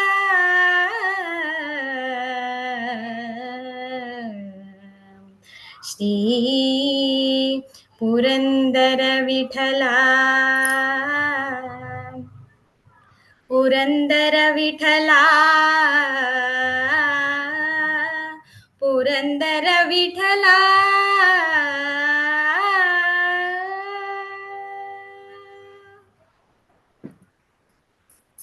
ಹರಿ ಓಂ. Thank you. ಏನ್ರಿ ಅದು ವಾಸುಕಿ ಅವ್ರು ಹಾಗಂದ್ರೆ ಹೇಳಿದ್ರೆ? ಬೆಲ್ಲ ಅಂದ್ರೆ ಗೊತ್ತಾಯ್ತು, ಅದೇನೋ ಹೇಳಿದ್ರಲ್ಲ, ಏನ್ ಕತೆ ಇದು? ಬೆಲ್ಲದ ಕಟ್ಟೆ ಕಟ್ಟಿ ಅಂದ್ರೆ ಎಷ್ಟೆಲ್ಲ ನಾವು ಒಂದು ಅಚ್ಚುಕಟ್ಟಿನಲ್ಲಿ ನಾವು ಜೀವನ ಮಾಡಿದ್ರು ಕೂಡ ಒಳಗಡೆ ಬೇವಿನ ವಿಷ ಹೋಗಕ್ ಸಾಧ್ಯನಾ ಅಂತ. ಕೊಳಲದನಿಗೆ ತಲೆಯೇನೋ ಆಡಿಸ್ತೀವಿ, ಆದ್ರೆ ಒಳಗಡೆ ಇರುವಂತ ಸರ್ಪದ ವಿಷ ಹೋಗಕ್ ಸಾಧ್ಯನಾ? ಖಂಡಿತ ಸಾಧ್ಯ ಇಲ್ಲ. ಇದಕ್ಕೇನ್ ಮದ್ದು? ನಿನ್ನ ಒಂದು ಪ್ರೀತಿ ಅಷ್ಟೇ, ನಿನಗೆ ಶರಣಾಗತಿ ಅಷ್ಟೇ, ನಿನ್ನ ಒಂದು ಕೃಪೆ ಅಷ್ಟೇ, ಇನ್ನೇನು ಸಾಧ್ಯ ಇಲ್ಲ. ಇದಕ್ಕೇನ್ ಮದ್ದು ಕಣಯ್ಯ ಅಂತ ಹೇಳ್ತಾರೆ. Very good. ವಾಣಿಯವ್ರು ಏನ್ ಹೇಳ್ತೀರಾ? ನೋಡ, ಚೆನ್ನಾಗ್ ಆಡಿದ್ರಿ ವಾಸುಕಿ. ಧನ್ಯವಾದ. ಎಲ್ಲಾ ಜ್ಞಾನ ಸಿಂಧುಗಳು ಬಹಳ ತುಂಬಾ ಚೆನ್ನಾಗಿ ಮಾತಾಡಿದ್ದಾರೆ. ಎಲ್ರಿಗೂ ಶರಣಾಗತಿ, ಭಕ್ತಿ, ಗುರು ಭಕ್ತಿ, ಗುರುಗಳಲ್ಲಿ ಎಷ್ಟು ಶರಣಾಗಬೇಕು, ಗುರುಗಳು ಶಿಷ್ಯರಿಗೆ ಹೇಗೆ ದಾಟಿಸ್ತಾರೆ ಭವಸಾಗರ, ಆ ಥರದ ಉಪಭೋಗಗಳೇ ಹೆಚ್ಚಾಗಿ ಬಂದಿದ್ರಿಂದ ಗುರುಗಳು ಈ ಒಂದು ಸೆಷನಲ್ಲಿ ಇರೋದ್ರಿಂದ ಅವರೆಲ್ಲರೂ ತಮ್ಮ ಭಕ್ತಿ, ತಮ್ಮ ಶರಣಾಗತಿ, ತಮ್ಮ ಶ್ರದ್ಧೆಯನ್ನ ನೇರವಾಗಿ ನಿಮ್ಗೆ ಅರ್ಪಿಸಿದ್ದಾರೆ ಪ್ರೋಜಿ. ಬಹಳ ಸಂತೋಷ ಆಯ್ತು ನೋಡ್ತಾ ಕೇಳ್ತಾ. ಎಲ್ಲರೂ ನೋಡ್ತಾ ನೋಡ್ತಾ ಬಹಳ ಸಂತೋಷ ಆಯ್ತು. ಜ್ಞಾನ ಜ್ಯೋತಿ ಬೆಳಗ್ಲಿ, ಜ್ಞಾನ ಸಿಂಧು ಎಲ್ರಿಗೂ ಆಶ್ರಯ ಕೊಡ್ಲಿ ಅಂತ ಪ್ರಾರ್ಥನೆ ಮಾಡ್ತೀನಿ. ಇದಕ್ಕೆ ಸೆಷನ್ಗೆ ಕಾತ್ಯಾಯನಿ ಮತ್ತೆ ಉಮಾ ಅವರು ಬಹಳ ಶ್ರದ್ಧೆಯಿಂದ ಎಲ್ಲ ಉಗಾಭೋಗಗಳನ್ನ ಆರಿಸಿ ಅದಕ್ಕೆ ಸರಿಯಾದಂತ ಶ್ಲೋಕಗಳನ್ನ ಜೋಡಣೆ ಮಾಡಿ, ಆಮೇಲೆ ಪುರಂದರದಾಸರ ಕೀರ್ತನೆಗಳನ್ನ ಅದಕ್ಕೆ ಸರಿ ಹೊಂದೋ ಹಾಗೆ ಅವ್ರಿಗೆ ಕೊಟ್ಟು ಹ್ಯಾಂಡ್ ಹೋಲ್ಡ್ ಮಾಡಿ, ಇಡೀ ಕೋರ್ಸಲ್ಲಿ ಅವರಿಬ್ರು ಎಲ್ರಿಗೂ ಹ್ಯಾಂಡ್ ಹೋಲ್ಡ್ ಮಾಡಿ ಮಾಡಿಸಿದ್ದಾರೆ. ಜೊತೆಗೆ ಕೋಆರ್ಡಿನೇಟರ್ಸ್ ಕೂಡ ಅಷ್ಟೇ. ನಮ್ಮ ಕಸ್ತೂರಿ ಕನ್ನಡವನ್ನ ಆ ಕನ್ನಡ ಕಸ್ತೂರಿಯನ್ನ ಕಾತ್ಯಾಯಿನಿ ಮತ್ತು ಉಮಾ ಅವರು ಎಲ್ರಿಗೂ ಹಂಚುವಾಗಿ ಮಾಡಿದ್ದಾರೆ. ಆ ವೇದಾಂತವನ್ನ ದಾಸರ ಪದದೊಟ್ಟಿಗೆ ನಮ್ಮ ಕರ್ನಾಟಕದ ಸಾಹಿತ್ಯದೊಟ್ಟಿಗೆ ಸೇರಿಸಿ ಕನ್ನಡ ಸವಿಯನ್ನ ಇನ್ನೂ ಜಾಸ್ತಿ ಮಾಡಿದ್ದಾರೆ. ಬಹಳ ಸಂತೋಷ. ಅದೇ ರೀತಿ ಎಲ್ಲ ಕೋಆರ್ಡಿನೇಟರ್ಸ್ ಬಹಳ ಚೆನ್ನಾಗಿ ಕೆಲಸ ಮಾಡಿದ್ದಾರೆ.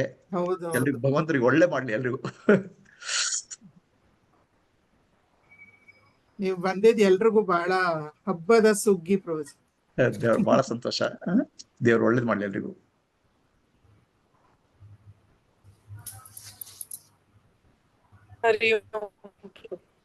ವಾಸುಕಿಯವರೇ ಮುಂದುವರಿಸಿ ಪ್ರೇಯರ್ಸ್ ಹೇಳ್ಬಿಡಿ. ಓಂ ಅಸತೋ ಮಾ ಸದ್ಗಮಯ ತಮಸೋ ಮಾ ಜ್ಯೋತಿರ್ಗಮಯ ಮೃತ್ಯೋರ್ಮಾ ಅಮೃತಂಗಮಯ. ಓಂ ಶಾಂತಿ ಶಾಂತಿ ಶಾಂತಿ. ಪೂರ್ಣಮದ ಪೂರ್ಣಮಿದಂ ಪೂರ್ಣಾತ್ ಪೂರ್ಣಮುದಚ್ಯತೆ ಪೂರ್ಣಸ್ಯ ಪೂರ್ಣಮಾದಾಯ ಪೂರ್ಣಮೇವಾವಶಿಷ್ಯತೆ. ಓಂ ಶಾಂತಿ ಶಾಂತಿ ಶಾಂತಿ. ನಾನೆಂಬುದು ನಾನಲ್ಲ, ಈ ದೇಹ ಮನ ಬುದ್ಧಿ ನಾನಲ್ಲ, ಸಚ್ಚಿದಾನಂದಾತ್ಮ ಶಿವನಾನು ನಾನೇ. ಶಿವೋಹಂ ಶಿವೋಹಂ ಶಿವೋಹಂ. ಆತ್ಮದರ್ಶನಂ ಬ್ರಹ್ಮದರ್ಶನಂ ಬ್ರಹ್ಮದರ್ಶನಂ ಸತ್ಯದರ್ಶನಂ. ಲೋಕಾಃ ಸಮಸ್ತಾಃ ಸುಖಿನೋ ಭವಂತು, ಲೋಕಾಃ ಸಮಸ್ತಾಃ ಸುಖಿನೋ ಭವಂತು, ಲೋಕಾಃ ಸಮಸ್ತಾಃ ಸುಖಿನೋ ಭವಂತು. ಹರಿಃ ಓಂ ಶ್ರೀ ಗುರುಭ್ಯೋ ನಮಃ. ಹರಿಃ ಓಂ ತತ್ಸತ್.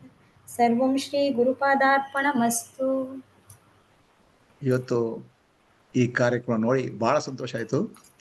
ಎಲ್ಲರೂ ಬಹಳ ಚೆನ್ನಾಗಿ ಮಾತಾಡಿದ್ರಿ. ಜ್ಞಾನದ ಸವಿಯನ್ನ ಹಂಚಿದ್ದೀರಾ. ಈ ಜ್ಞಾನ ನಿಮ್ಮ ಜೀವನದಲ್ಲಿ ಬರಲಿ, ನಿಮ್ಮ ರಕ್ತದೊಳಗೆ ಇಳ್ಕೊಳ್ಳಿ, ಮನಸ್ಸಿನ ದೇಹ ಮನಸ್ಸು ಬುದ್ಧಿಯೊಳಗೆ ಇಳ್ಕೊಳ್ಳಿ. ಇದರಿಂದ ಮುಕ್ತರಾಗಿ ಜೀವನ ಮುಕ್ತಿಯನ್ನು ಪಡೀರಿ. ನಿಮ್ಮಿಂದ ಈ ಜ್ಞಾನ ಇನ್ನು 4 ಜನರಿಗೆ ಹಂಚಿ 4 ಜನರಿಗೆ ಪಡೆದು ಅವರೂ ಉದ್ಧಾರ ಆಗಲಿ ಅಂತ ಪ್ರಾರ್ಥನೆ ಮಾಡ್ತೇನೆ. ದೇವರು ಒಳ್ಳೇದು ಮಾಡಲಿ.